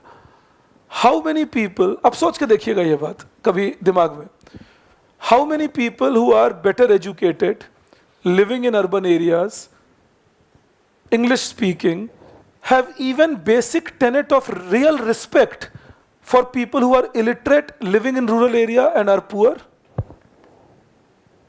अब सोच के देखिएगा कभी ये बात कि एक बेसिक टेनेट ऑफ रिस्पेक्ट जो होता है कि भाई मेरी ही तरह इस देश के सिटीजन है, मेरी तरह भाग्यवान नहीं रहे, इसीलिए गरीब रह गए, अनपढ़ रह गए, नहीं समझ उनमें कुछ चीज़ों की, शायद हम तो मजाक उड़ा रहे होते हैं। So we are already now, अब हम ही तो ऑफिसर हैं और हम ही जर्नलिस्ट हैं, हम ही टीचर हैं, हम ही प्रोफेसर हैं, तो और हम उनको लुक डाउन अपॉन कर रहे हैं। तो हमारा आप समझ पा रहे हैं मेरी बात? तो हमारा उनके तरफ दो ही अप्रोच बनता है। When you look down upon people, you will have two approach towards them. One approach will be, dirt, not worth to be uplifted, or so poor, so marginalized, I have the duty now, I should bend down and uplift. Condescension in both the cases, not willing to trust their rational, not willing to trust them as people and invest in them. Hence investment doesn't happen. ये बहुत important बात है जो आपको समझ के रखना। जिस दिन अर्बन इंडिया को रूरल इंडिया के लिए थोड़ी इज्जत हो जाए और सच में समझने लगे वो रूरल इंडिया को, क्योंकि पॉलिसी मेकर्स अर्बन इंडिया में हैं और अर्बन इंडिया के हैं, उनको रूरल इंडिया के बारे में समझ नहीं होती कभी कभी, लेकिन पेपर पे प्रूफ करना है मुझे बहुत समझ है, मैं बहुत कुछ करना चाहता हूं, तो ये हाफ बेक्ड पॉलिसीज निकल के आते हैं। First you got to respect, I repeat again, it's like I enter this classroom assuming that you guys are not worth it. Then I will have only two possibilities. They are not worth it, what's the point teaching them? Or they are not worth it, so it's my job now, I am the knight in shining armor who would uplift them and make them better off. Both ways I will do a rubbish of my teaching. I got to have faith in you that I'm talking to intelligent people and they will get my points, and by chance if they don't, I've given them the freedom to ask me. And by that, I will upgrade their knowledge base, because knowledge base might have been suffering, but the basic intelligence is there. That has to be the method of treating people. But unfortunately, we don't treat people. And believe me, आप कभी अपने अंदर deep inside झांक के देखिएगा, काफी आप में से भी लोग होंगे जिस belief के साथ रहते हैं. हमें इस बात पे ज्यादा कंसर्न है कि कोई छोटे शहर के आए तो उनके मैचिंग कपड़े हैं या नहीं, चप्पल क्यों पहनी पैंट के साथ। ये देखिए यहां क्या है, उनके चप्पल जो मर्जी पहने हो, जूते पहने हो या ना पहने हो, जीन्स के ऊपर शर्ट के नीचे फॉर्मल पैंट, टी शर्ट के नीचे फॉर्मल पैंट पहन लिया हो, उस सबसे क्या फर्क पड़ता है। पर आप सोचिए हम कितनी इंपॉर्टेंस देते हैं। दिखने सही चाहिए, बोलते हुए सही दिखने चाहिए, प्रेजेंटेबल होना चाहिए, लेकिन इसका सब्सटेंस से कुछ लेना देना नहीं है। None of it has to do anything with substance.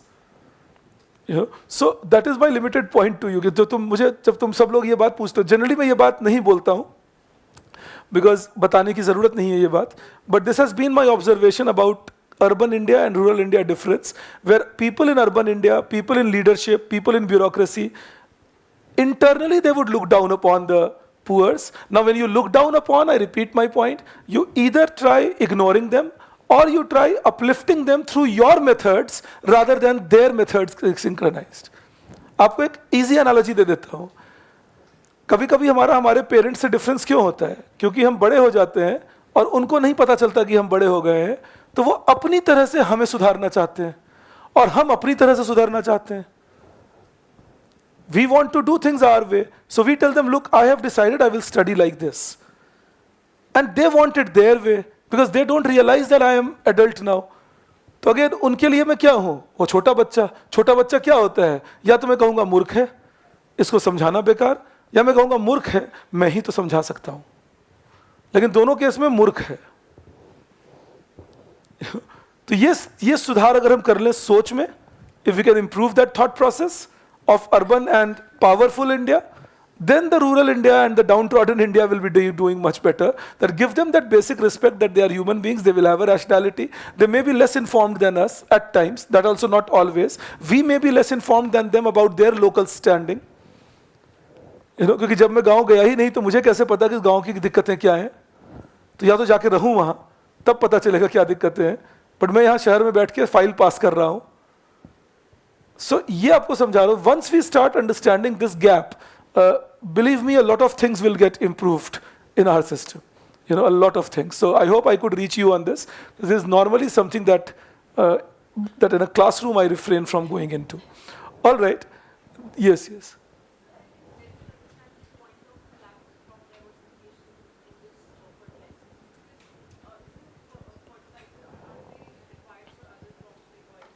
No, but why will they produce oil seeds if they have an open procurement in rice and wheat? No, then you didn't even maybe read entirely what you wrote.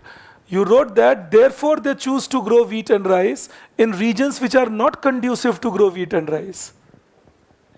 What helps somebody to grow wheat in a red soil region? If they don't have the fertilizer, will they be able to grow it? Understand it like that. All right. So you take it as that always, that they are combined creating the issue. Yes. I had a hand raised. Yes. हाँ. अब सोचो ये anomaly, I am sorry मैं interrupt कर रहा हूँ।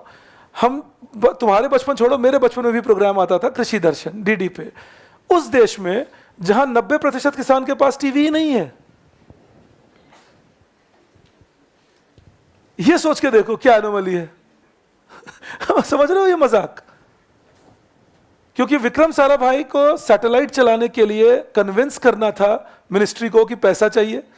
Ministry ने बोला आपका सैटेलाइट से देश का क्या भला होगा, तो विक्रम साराभाई ने बोला कि मेरा सैटेलाइट जब जाएगा तो गांव-गांव में टीवी पहुंचेगा और टीवी पे आप कृषि दर्शन दिखा के पहुंचा सकते हैं किसानों तक। तो दिल्ली में पहली बार कृषि दर्शन प्रोग्राम शुरू किया गया, दिल्ली में, जिसका दूर दूर तक खेती से कोई वास्ता नहीं, 1971 में, ताकि भारत का 1966 में, ताकि भारत को सैटेलाइट भेजने का पॉसिबिलिटी बने कि जो मिनिस्ट्री है वो उसके फाइनेंस करने को तैयार हो। ये विक्रम साराभाई का ब्रेन चाइल्ड था।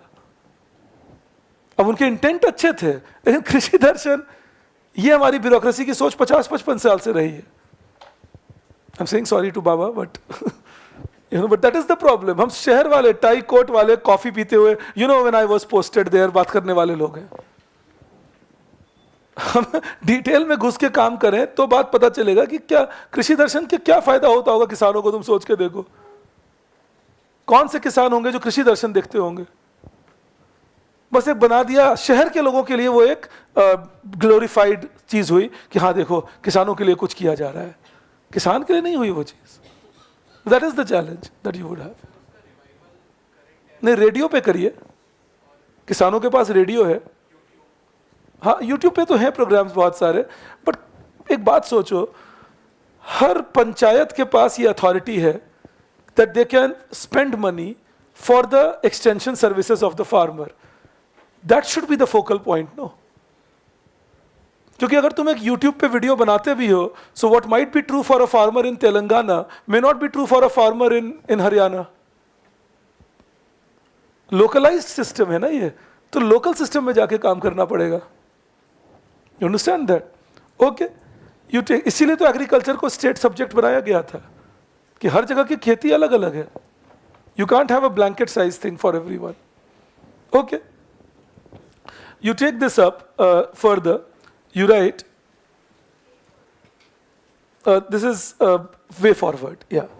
You write way forward or solutions. First point you write, the government can gradually shift, the government can gradually shift towards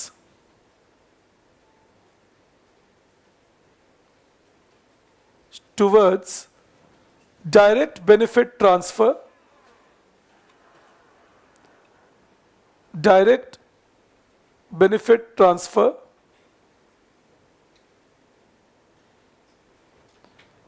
which will result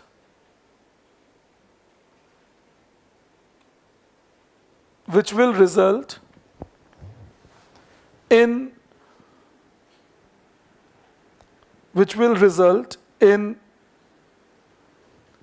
less possibility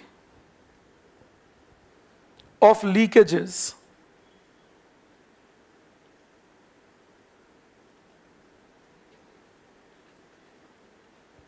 So remember, subsidy can be given, but subsidy should be given by targeting better rather than not targeting it well. Also, there is a thing I see one of your friends online says that ministry can fix the responsibility and that can be fixed on department. यही तो 70 साल से कोशिश हो रही है जो पूरी नहीं हुई। तो फिर तरीका निकालना पड़ेगा ना उसको पूरा करने का। मिनिस्ट्री, डिपार्टमेंट, अकाउंटेबिलिटी, हायरार्की, ये तो है ही एस्टैब्लिश्ड गवर्नमेंट ऑफ इंडिया में। आप गवर्नेंस पढ़ ही चुके हो, ऐसा थोड़ी एस्टैब्लिश्ड नहीं है। लेकिन ये पूरे नहीं किए जाते because the problem is nobody has the real authority to actually bring a change in people who lie below on their order. So then people stop taking actions to begin with. And even if actions are taken, they go slow. So this is the challenge to understand.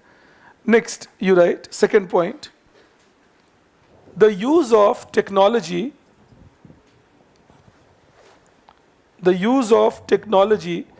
like nano urea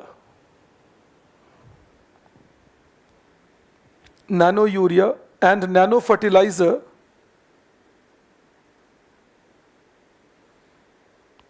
make it nano DAP, I'm sorry, nano fertilizer हटा दो, nano DAP, nano urea and nano DAP should be popularized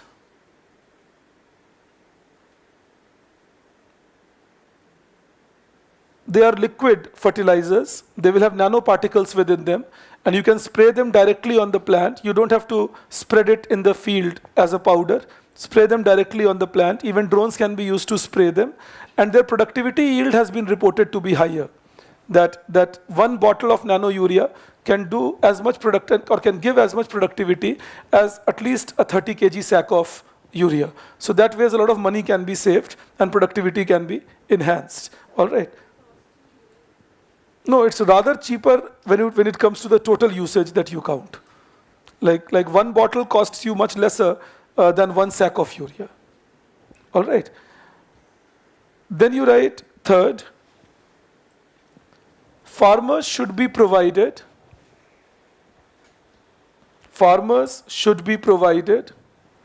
with better soil report with better soil report so that they can choose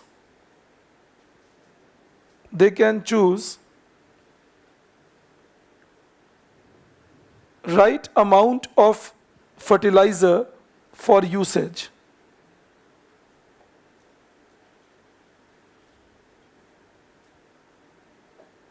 एक बार मैं फिर से समझा रहा हूं because Divyanshi asks me this question that जब आप market linked subsidy देंगे, the way we give nutrition based subsidy, then the subsidy will be given on the basis of what price prevails in the market and how much subsidy should be given to the farmers on the composition of nutrient. In that case, the amount of subsidy that you will give will tend to be lesser because you will give only that much subsidy which is good enough to cover the cost for the farmer. But when you declare a subsidy like we do in urea, then arbitrary subsidy is declared based on populist thinking, and then huge amount is given to the farmers rather than reducing that amount. All right, that is the reason why urea subsidies are large, deliberately keeping the price suppressed, and other subsidies are not large, and their price still remains rational. I hope we are all clear on that. Okay, then you write below that, change the paragraph. Apart from subsidizing fertilizer, it is important to focus on correct agroclimatic choice of crops. It is important to focus on correct agroclimatic choice of crops. Agroclimatic choice of crops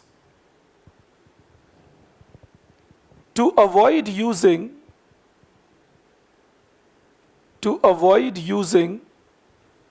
excessive fertilizer.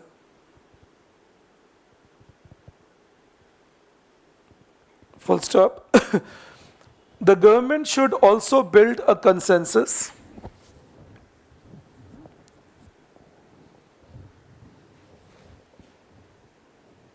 to bring urea entirely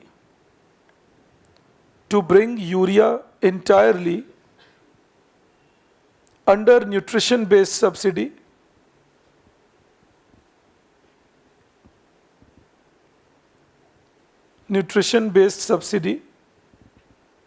and inform the farmers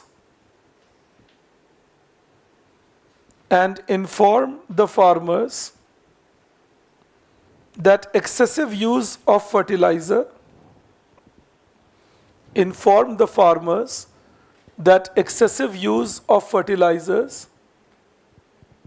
is not healthy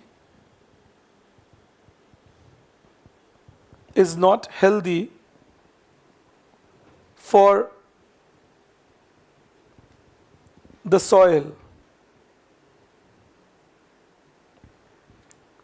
All right. Then you give a heading, irrigation subsidy.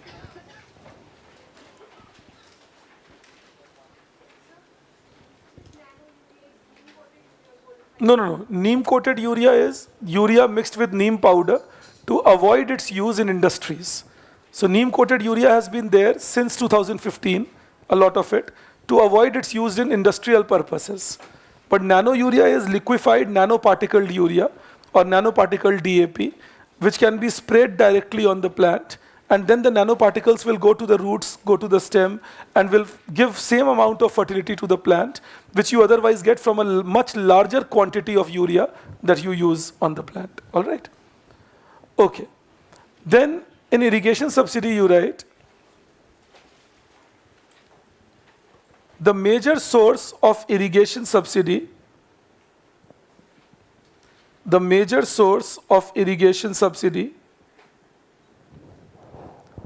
is groundwater irrigation subsidy. Major source of irrigation subsidy is groundwater irrigation subsidy.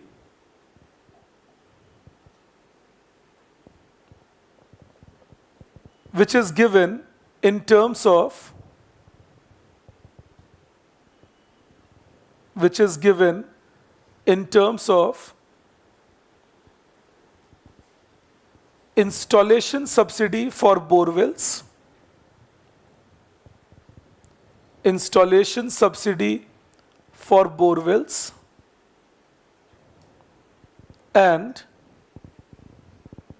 electricity subsidy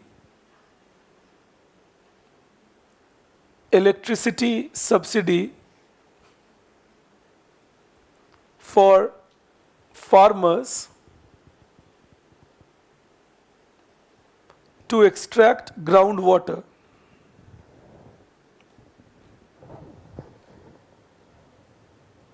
To extract groundwater. It comprises 77%, approximately 77%, it's actually 76.4%, so you can call it 76 to 77% of total irrigation subsidy in India. Of total irrigation subsidy in India.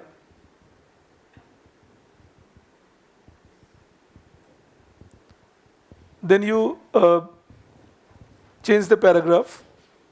The second largest source,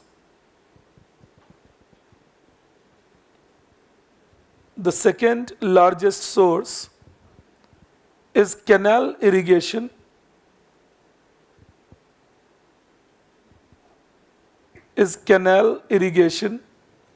Which involves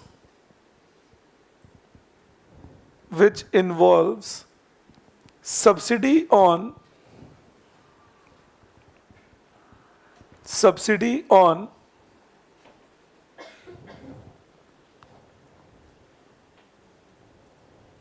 maintenance,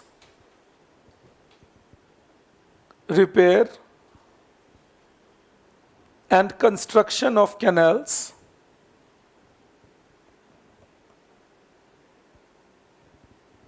It also includes the expenditure on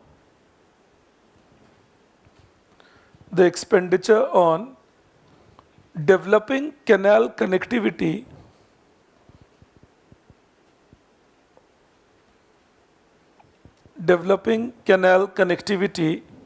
to the field, जिनको हम नहर बोलते हैं, that take it from the canal, bring it to the field. Then you write within that, rather below that, objectives of irrigation subsidy. Okay, before I go further, this canal subsidy is around 16-17% of total subsidy that we give on irrigation. So, and the rest 7% is on drip irrigation, sprinkler irrigation, the fitments, maintenance, and all that. So the rest 7% is for that, or maintenance of tank or a pond. इन चीज़ों पे जो खर्चा है वो rest 7% है. Alright, but the major subsidy is canal or groundwater, and groundwater is a maximum subsidy that we give in India. Now you change the paragraph. In objectives of irrigation subsidy, you write, first, to improve productivity of crops,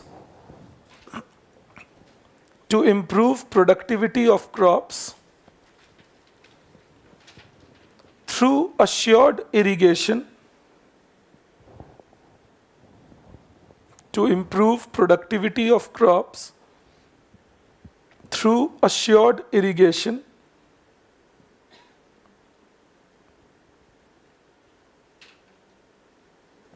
Second, to reduce cost of cultivation.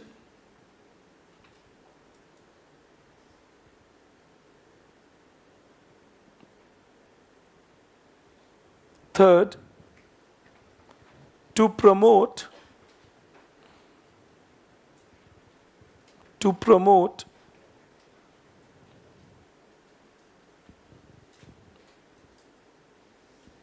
growth of crop diversification,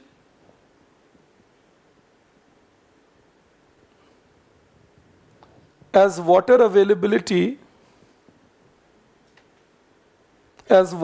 availability could incentivize the farmers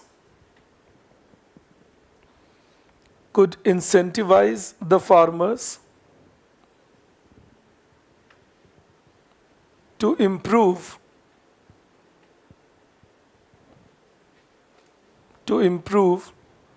their production capacity of high value crops.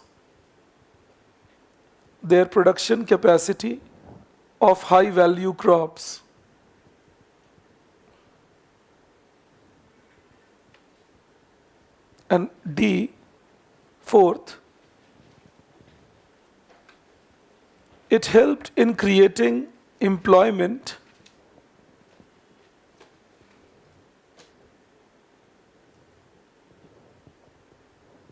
by developing construction work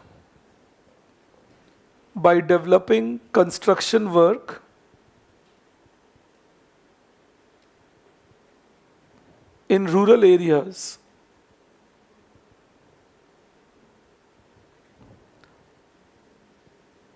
Then you write below that challenges of irrigation subsidy.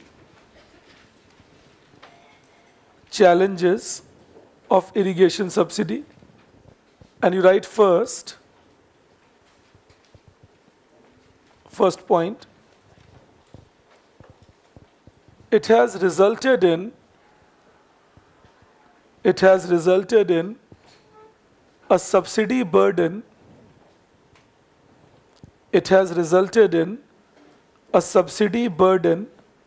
of rupees 2 lakh crore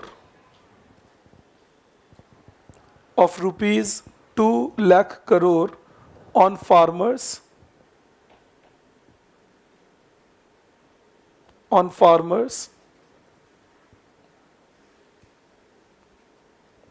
and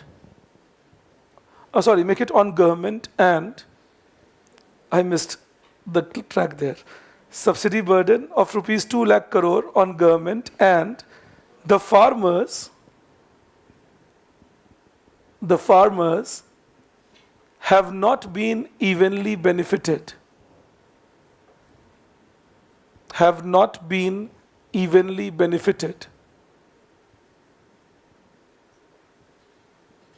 Second, it has distorted cropping pattern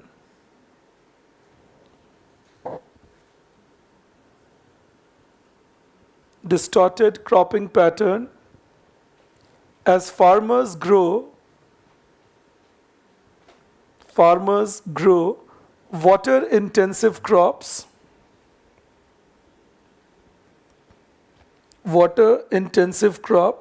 like rice and sugarcane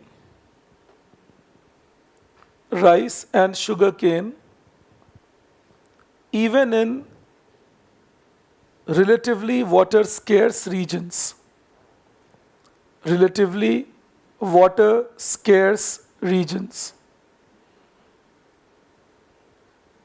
Then you write next, it puts burden on electricity distribution companies.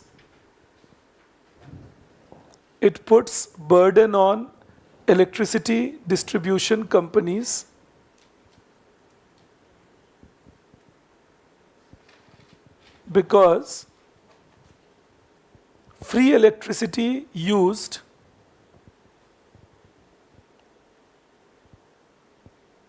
and subsidized for agriculture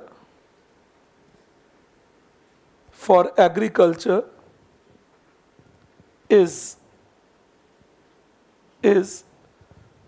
diverted towards other activities.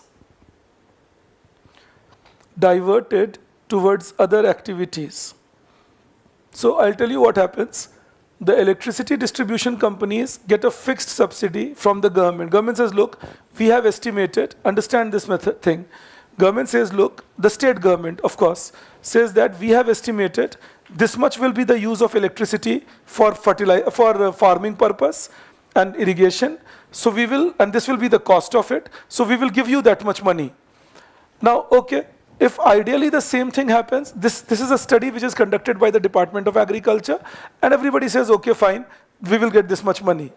But then people divert that electricity for use in household purposes, even rural industrial purposes.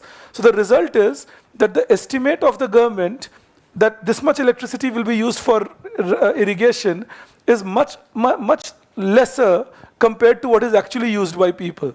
And the electricity distribution companies don't get compensated for that. तो मान लीजिए जैसे सरकार कहते हैं कि हमने estimate किया है कि 100 यूनिट्स इलेक्ट्रिसिटी यूज़ की जाएगी इरिगेशन के लिए, इस 100 यूनिट्स का प्राइस होगा 500 रुपीज़, ये हम आपको सब्सिडी दे देंगे. और अगर सच में यूज़ 200 यूनिट्स का हो गया, तो अब इलेक्ट्रिसिटी डिस्ट्रीब्यूशन कंपनीज 1000 रुपीज़ की इलेक्ट्रिसिटी सप्लाई कर रहे हैं, पर उन्हें मिल रहा है 500. And that becomes a challenge that comes across, that then they keep running in losses. The combined loss of state electricity distribution companies in India today is 5,20,000 crore rupees. Not all of it is because of irrigation, but a lot of it is because of this also. But 5,20,000 crore rupees, somebody got to pay it. You understand that? That is the aspect to consider. All right, yes.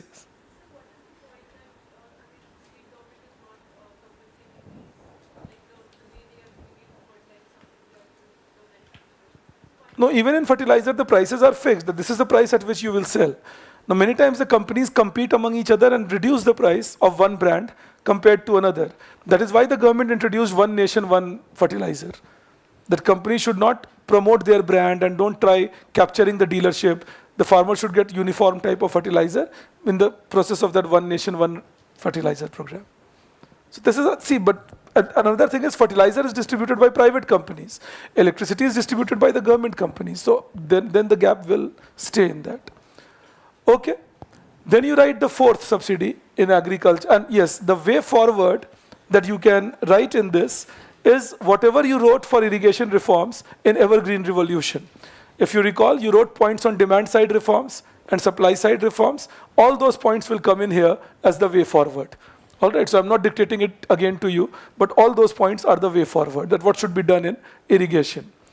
Next then, you write, next subsidy, that is fourth, PM Kisan Samman Nidhi. That is PM Kisan. PM Kisan Samman Nidhi.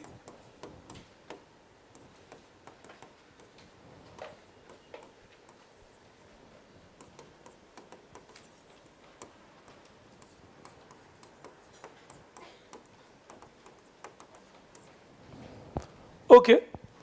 Now, when we say PM Kisan Samman Nidhi, this was introduced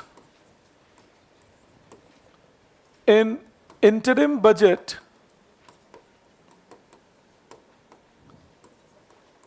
and just be a little careful. The newspapers are using the term interim budget and vote on account interchangeably, but they are not interchangeable points. Vote on account only takes the permission from Parliament to make expenditure. It will not have policy prescriptions. It will not have revenue generation focus. It will only be about presenting that these are my expenditure. For next 4 months, I need to fulfill them. Please put a vote on account. But interim budget will talk about government's policy prescription, revenue generation plans, and expenditure also. So what was presented in India by the finance minister was an interim budget and not a vote on account. But I've seen it in newspapers that they're kind of using it interchangeably. So you remain careful. They are not interchangeable otherwise. Okay. So in the interim budget of 2019, retrospectively, from December 2018, this is what was done.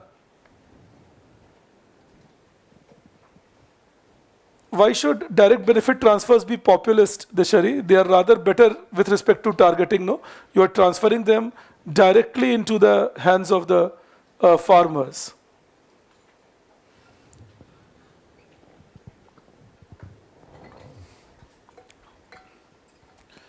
All right.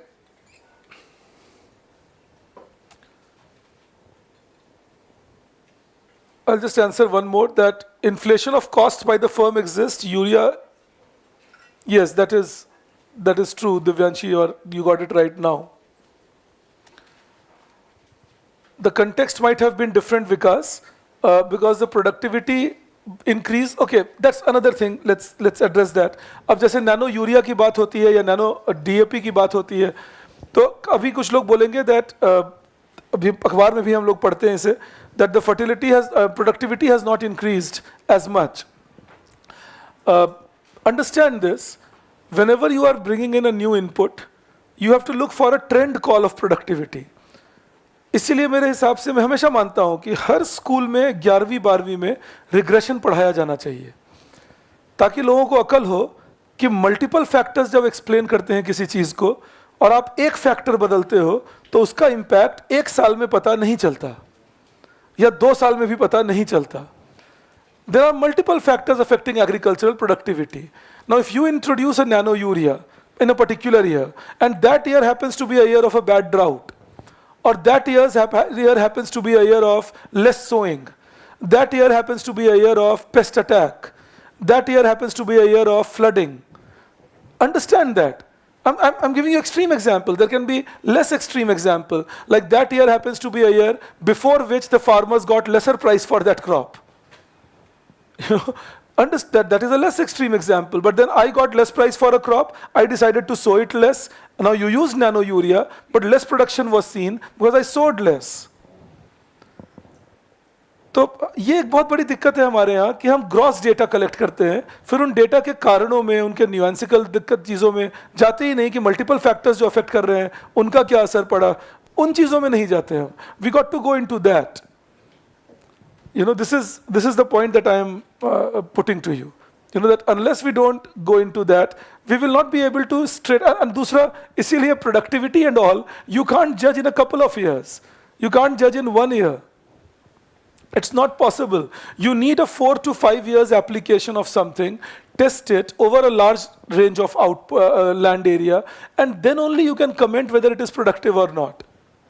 You know, it can't be a shortcut like a 1 year horizon, half a year horizon, 1 cropping season or 2 cropping seasons. Well, we have introduced nano urea not even properly to all particular districts of India as yet. Farmers have hardly picked it up. There will be initial resistance also, which is seen in many rural areas of India, where farmers are complaining that we are not getting that much productivity, we don't trust it.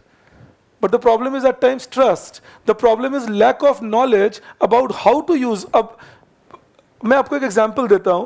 बहुत सारे किसान nano urea को sprinkle किया जाता है. बहुत सारे किसानों को नहीं पता थी ये बात, तो ऐसा पाया गया कि वो हाथ में लेके ऐसे छिड़क रहे थे. So they didn't know that it doesn't have to be spread with hand, because they were used to spreading urea with hand. So you need to train, teach, do things. तो मैं फिर बोलूँगा कि skepticism पे दुनिया नहीं चलती, optimism पे चलती है. Skeptics are needed to save the world from apocalypse, you know, because apocalypse can come from any side. So a skeptic will always save herself. You know, a paranoid would save. But then the optimists are needed to keep the world going forward. If you remain paranoid about everything, you will never go forward. We would still have been inventing the wheel today. अगर सब paranoid होते तो, या शायद fire invent कर रहे होते. क्योंकि जो स्केप्टिक होते वो पहला फायर आता और कहते आग लग जाएगी, आज के बाद दोबारा कोई ये फायर नहीं लगाएगा, मर जाएंगे इससे हम. ये तो कोई ऑप्टिमिस्ट था जिसने सोचा इस फायर से तो मैं जानवरों को कंट्रोल कर सकता हूं, इस फायर से मैं खाना बना सकता हूं, बेहतर न्यूट्रिशन दे सकता हूं, चलो फायर यूज करें. So that's always a debate, you know.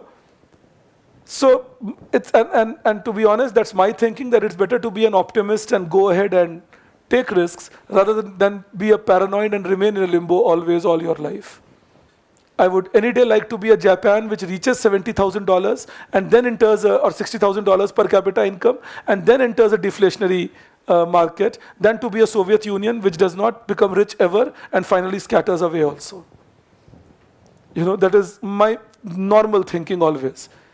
भाई आप अमीर होके फिर रुक जाइए तो फिर भी समझ में आता है आपके लोग अमीर तो हैं, बट किसी एक अनसीन आइडियोलॉजी को पीछा करते करते कंट्री ही टूट जाए और गरीब ही रह गए तो ना अमीर हुए ना कंट्री बची, अजीब ही लाइफ पहुंच गई हमारी. तो ये मैं समझाता हूँ हमेशा, दैट हमेशा ऑप्टिमिस्ट रहिए, और 5 साल दीजिए तो सही किसी चीज़ को. You will have to give something 5 years 4 years to for it to fructify. Keep it like that in mind. इसीलिए मैं तुमसे कहता हूँ, जीएस की क्लास में भी कल कह रहा था, पहले अटेम्प्ट में हो तो प्लान बी मत बनाओ. This is more than scepticism. पहला अटेम्प्ट है तुम्हारा, किस बात का प्लान बी भाई? यही तुम्हारा प्लान है. प्लान बी होना चाहिए जब मैं 1-2 अटेम्प्ट दे दूं और लग रहा है कि नहीं अब ये तो नहीं होगा मुझसे, लग रहा है ठीक नहीं जा रही बात बिल्कुल, तो सोचूं कि अच्छा और मैं क्या कर सकता हूं.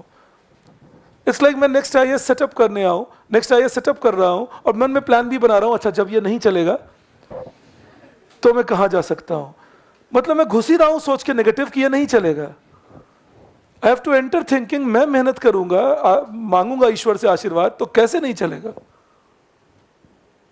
नहीं चलेगा ना तो मैं यहाँ भाग जाऊंगा, मैं ऐसा करूंगा, एमआईटी की डिग्री लेकर अमेरिका भाग जाऊंगा, मामला ठीक रहेगा. क्यों? Why should my thinking be that?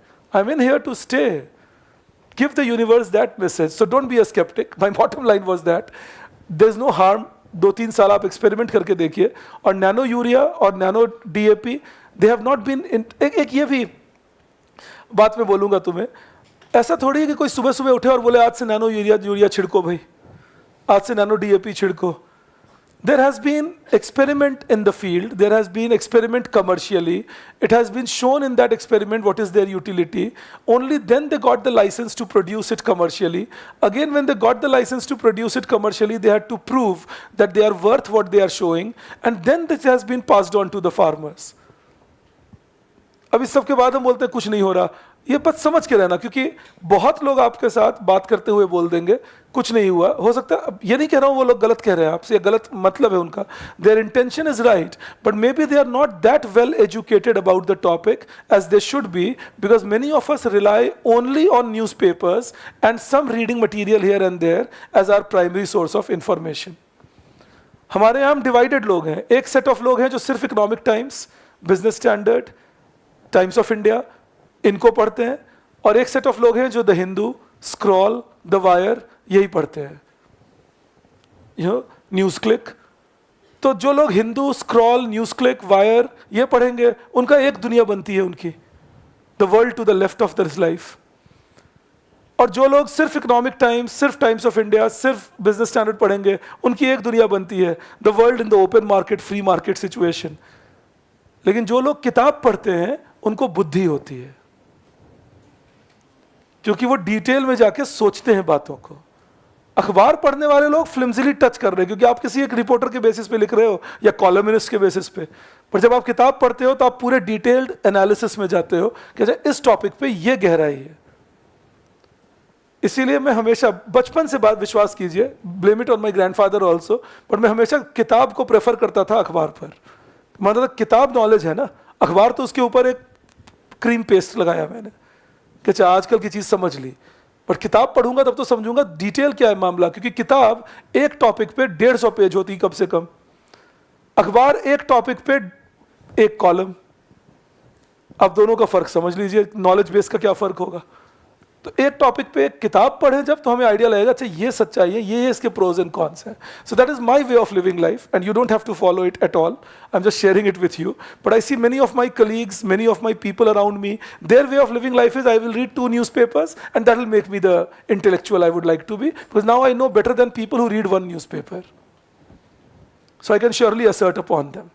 That's not the way to do things. If you want to be a real intellectual, go deep. Try knowing, and don't have any belief systems, rather than go by experimenting continuously. That is it right? Is it right? Is it right? Okay, let's see. Maybe it is right, or maybe it is wrong. So hypothesis testing का culture ही इसीलिए बनाया गया था. नहीं तो hypothesis testing होती ही नहीं. ऐसे ही मजाक में बोल रहा हूँ, बट मैं तो यहाँ कुछ प्रोफेसर्स को भी पढ़ाते सुना कॉलेजेस में, जो बोलते हैं नल हाइपोथेसिस उसे लो जो तुम प्रूफ करना चाहते हो, या जो तुम प्रूफ नहीं करना चाहते. अगर मैं कुछ प्रूफ करना ही चाहता हूं या नहीं ही करना चाहता, तो नल और ऑल्टरनेट का नाटक क्यों करूं? हो गया, मैंने कह दिया, इदम वक्यामी, आई स्पोक, बात खत्म. नल हाइपोथेसिस का पर्पस ही होता है to know whether what I am talking is correct और not. So I am testing. I am not knowing what I want to prove और don't want to prove. I want to prove nothing, I am just testing. तो ये हमेशा आप दिमाग, मैं आपको econometrics पढ़ाने वाला हूँ अभी कुछ दिनों में, मैं जो लोग इकोनॉमिक सर्विसेज लिखोगे तो मैं आपको ट्रेन करूँगा that how you should be thinking on those lines. But this is the way to actually think about it. Okay. Now you write in this further, within that, under PM Kisan, government has promised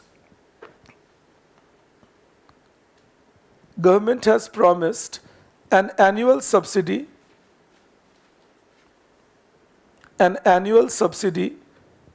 of rupees 6,000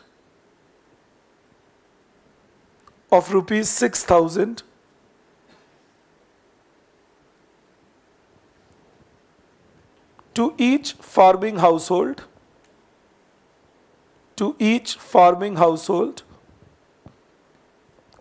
recognized with land ownership,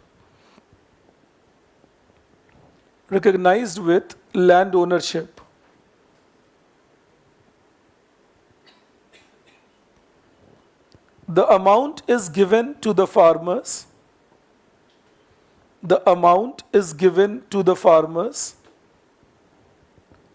In 3 equal installments.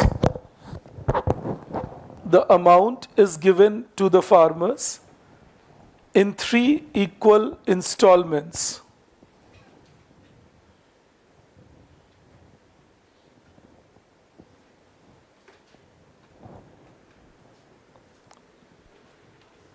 Full stop. Then you write below that objective of PM Kisan. Now objectives are benefit part, that what benefits can they create. So objective of PM Kisan, first point, to give the farmers the freedom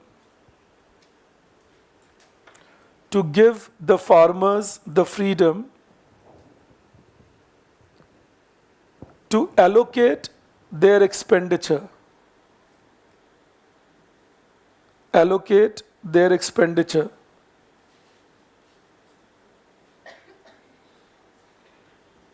In whichever way they like. No restriction on how to use the money. That is the meaning here. Whichever way they like. Second, to provide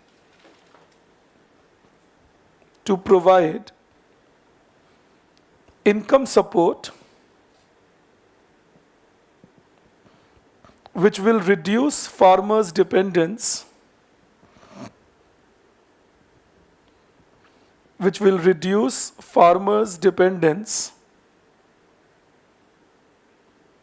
on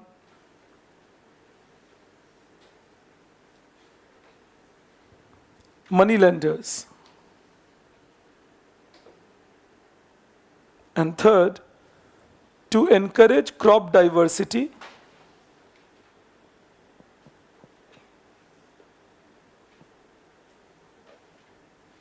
as traders cannot pressurize the farmers.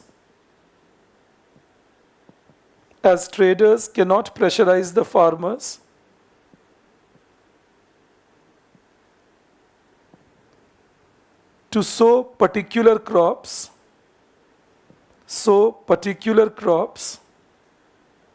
for getting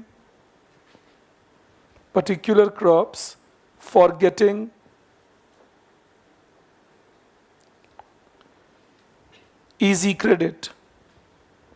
I'll tell you what this last line means. Many times the farmers choose wheat and rice to grow because the traders won't give them easy credit unless they don't choose wheat or rice. All right, that is what is the challenge that they face at times. Then you write below that challenges.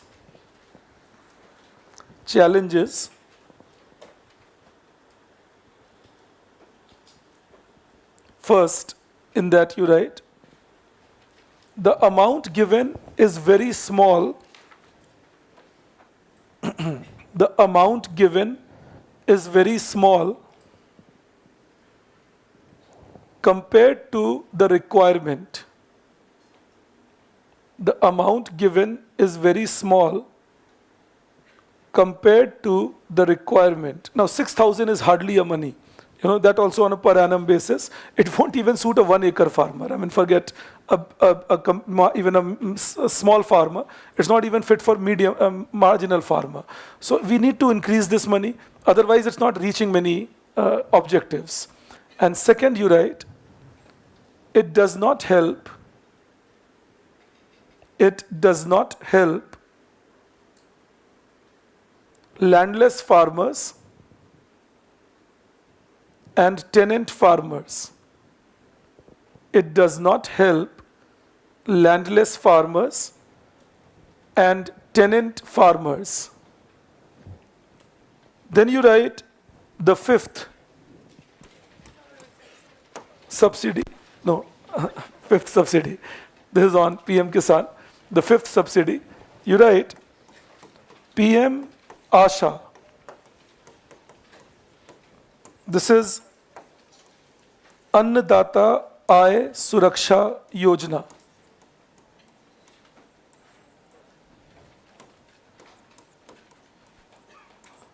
And just one thing, next week tomorrow I cannot see you because we don't get the space. And I won't be calling you for an extra session tomorrow. If needed, we will see it later. Right now we are doing it okay. Maybe another 7-8 classes, I should be done on the things. Next week, but I will be meeting you every day at 2:45.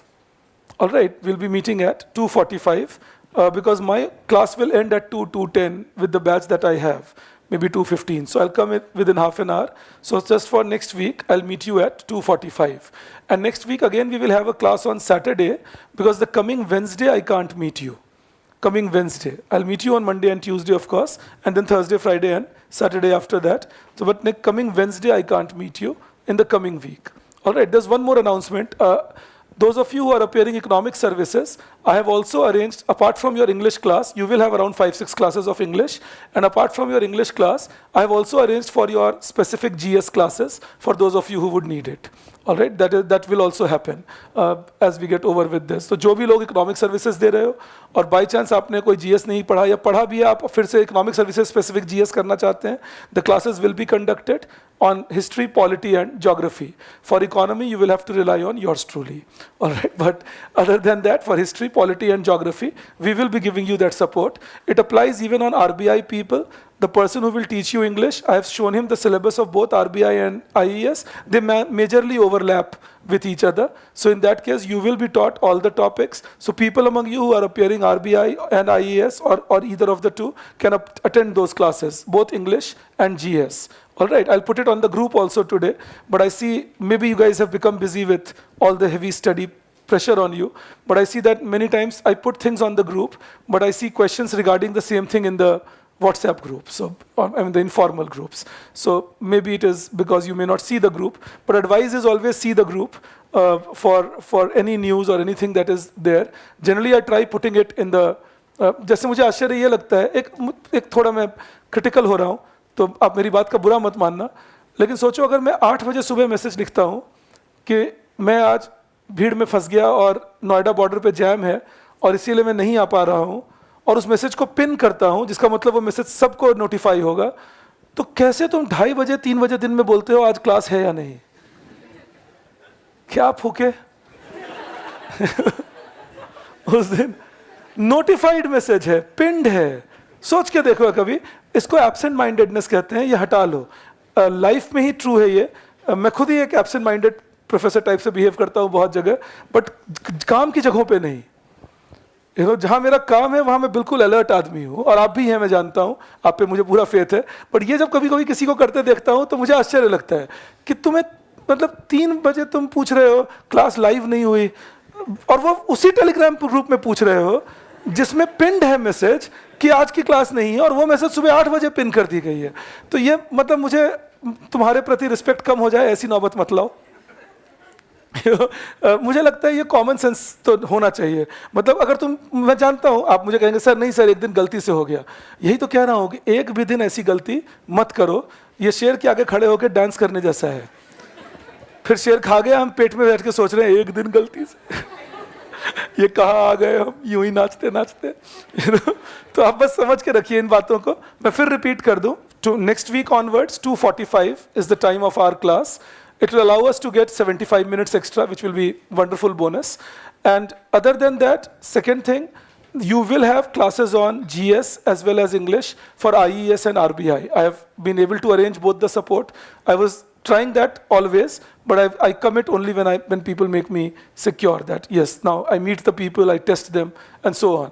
Your econometrics classes I will conduct because I thought that I will be a better person to teach you econometrics than anybody else.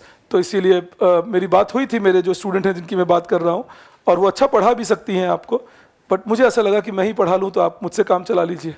मेरी भी PhD में econometrics थी, तो आप चिंता मत करिएगा. मैं ठीक ठाक पढ़ा लिखा हूँ उसमें, बट मैंने डिसाइड किया that I should teach you. So econometrics I will teach you, and mathematical micro, maths, these things I will teach you for IES purposes. Okay, let's come back to the discussion we were doing. Now when we say Annadata Aay Suraksha Yojana, it goes like this. We say that under PM Asha, government suggested 3 things. PM Asha में सरकार ने 3 बातें कही. Number 1, they said, so the objective was,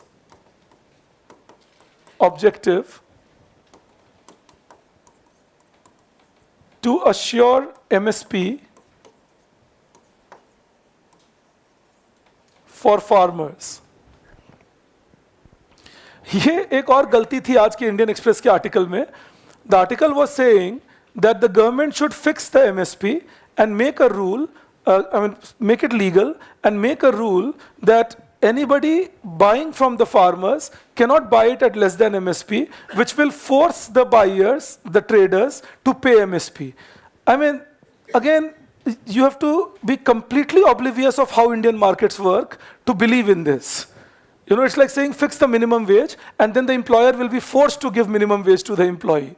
You know, ये सब चीजें अखबार में अच्छी अंग्रेजी में लिखते हुए पढ़ते हुए अच्छा लगता है, बट ग्राउंड पे कुछ और हो रहा है हमारे यहाँ. तो ग्राउंड पे जो हो रहा है उसको सुधारने वाली पॉलिसी सजेस्ट होनी चाहिए, रादर देन जो सुनने में अच्छा लगे, पढ़ने में अच्छा लगे और उससे और गड़बड़ी ही हो जाए. मिनिमम वेज के नाम पर आज क्या हो रहा है? The dominance of unorganised sector, where the workers are getting 50% of the minimum wage, and that's not healthy for the workers. Have a realistic minimum wage that will excite the employers also to do things legally. Important बात ये है कि आप अगर चाहते हैं employer भी वो करें जो हम करवाना चाहते हैं, तो realistic values set करनी पड़ेंगी ना. Unrealistic values set करेंगे तो कैसे काम चलेगा? So you set an unrealistic value, then like, okay, I'll give you an example. Suppose you are a school student and your parents tell you that if you score a 90 this exam, we will give you extra perks. Now this is realistic because you can expect to score above 90 as a school student. But suppose if you are told if you score 100 on 100, we will give you perks. You're kind of spoiling it from day one. The fellow would know 100 on 100 may or may not be, God knows. I may try for it. This is my point, that don't make the target so high, it will look great, but it's not realistic. So keep the target in a manner where it looks realistic and people try achieving it. एक market है India का जहां 7,000 रुपए में labour मिलता है आपको महीने भर काम करने को, या 8,000 रुपए में, वहां अगर आप 15,000 रुपए मिनिमम वेज रखेंगे तो कोई नहीं मानेंगे उसको. लेकिन अगर आप कहते हैं 10,000 rupees minimum wage, and those who are registered with minimum wage will be given the benefit of taxes, etc. by the government, then you attract people to register at the minimum wage. And that minimum wage will actually be paid to the worker and more formal employment than the informal one that we see today. So this is the way to go. I mean, otherwise, हाँ, एक नियम बना लो बस massive सा, ideal plan बना लो, ideal world बना लो जो exist ही नहीं करता. You know, तो ये आपको समझा रहा था कि ये कभी-कभी आप भी उससे फंसते हैं. आपका जो प्लान होता है वो अचीव कभी-कभी इसलिए नहीं होता क्योंकि तुम आइडियल प्लान बना लेते हो और डे आइडियल होगा नहीं, तो वो प्लान अचीव नहीं होंगे, फिर हमें फ्रस्ट्रेट करते हैं. तुम आइडियल प्लान मत बनाओ, अपने कैपेबिलिटी को रियलिस्टिकली असेस करो और फिर प्लान बनाओ, and you will see that you are achieving all your plans then, which will give you confidence to then upgrade your plan. That is what solid brains do. They test the water first. अच्छा, ये हो जाएगा मुझसे, ये हो जाएगा, ये मैंने 7 दिन कर लिया, अब 8वें दिन इसको थोड़ा अपग्रेड करते हैं.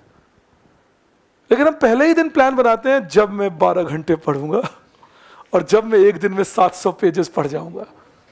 ना 12 घंटे आते हैं ना 700 पेज आते हैं, बात ही खत्म हो जाती है। तो इसीलिए कह रहा हूं पहले दिन आराम से शुरू करो, आइडियल प्लान मत बनाओ, खुद को असेस करो, मैं कितना पढ़ सकता हूं, मैं कितना एवरेज पढ़ता हूं, मैं कितनी चीजें खत्म कर लूंगा, और अकॉर्डिंगली प्लान आउट कर लो। उसमें 5% एक्स्ट्रा पुश कर दो अगर खुद को पुश ही करना चाहते हो। हम खुद को 50% पुश मारना चाहते हैं, वो कैसे होगा एक ही दिन में? वो धीरे धीरे होगा, होगा जरूर, बट विल बी ग्रेजुअल। तो यही आपको समझा रहा हूं दैट जब आप कहते हैं ना मिनिमम वेज फिक्स कर दो, मिनिमम एमएसपी फिक्स कर दो, but you can't change what is happening now, so you can only improve from here. So assess the here first, आज क्या हो रहा है, और उस पर बिल्ड करो धीरे धीरे, रादर देन सेइंग अच्छा आज मैं यहां हूं, कल से ही मैं यहां होऊंगा। ये नहीं हो पाएगा, ये बात समझा रहा हूं आपको। गड़बड़ वहां होती है जब आप इतनी लंबी छलांग मारने की कोशिश करते हैं, तो फिर वही होता है, ट्राउजर खतरे में। All right, then you take this up further. What did they do? So the objective was assure MSP for farmers. So one, they said government procurement will continue.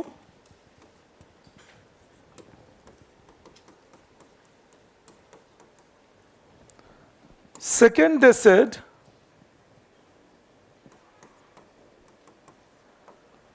price deficiency payment system can be used. I hope you recall, yesterday we were talking about it, Bhavantar Bhugtan Yojana and so on. So price deficiency payment system can be used. And third,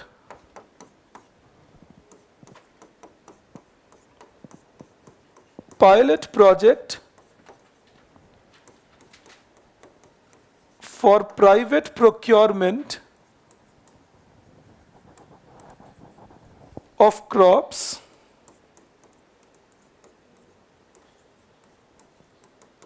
at MSP. Pilot project for private procurement of crops at MSP. That means what? Start the initial projects, allow the private sector to buy directly from the farmers, but make a condition that they will have to pay MSP. All right, तो ये तीन चीजें लाई गई हैं PM आशा में। Now the scheme has been there since 2018. The procurements have been rising under the scheme, but the scheme has not been any major significant game changer. ऐसा नहीं हुआ है कि scheme की वजह से कुछ massive change आ गया हो, but the procurements have been rising. All right, that is what has happened under PM Asha. You give a heading for today, and we will begin with that as I see you on Monday. You write, steps taken by the government, steps taken by the government to promote farmers' income,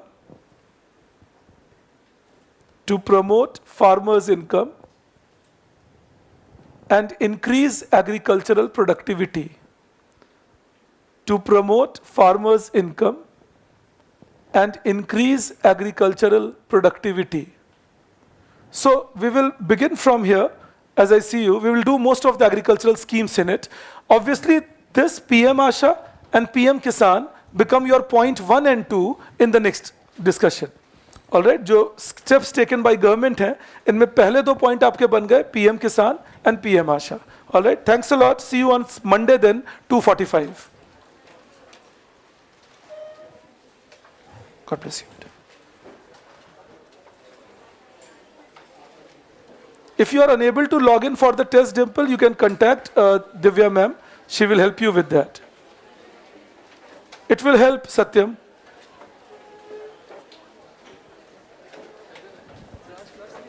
आज मेरे साथ नहीं है.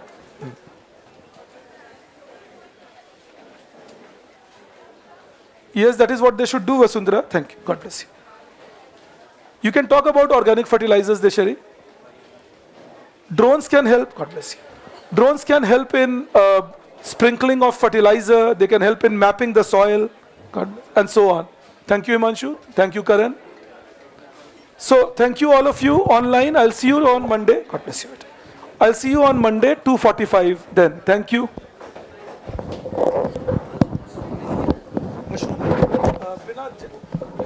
बिना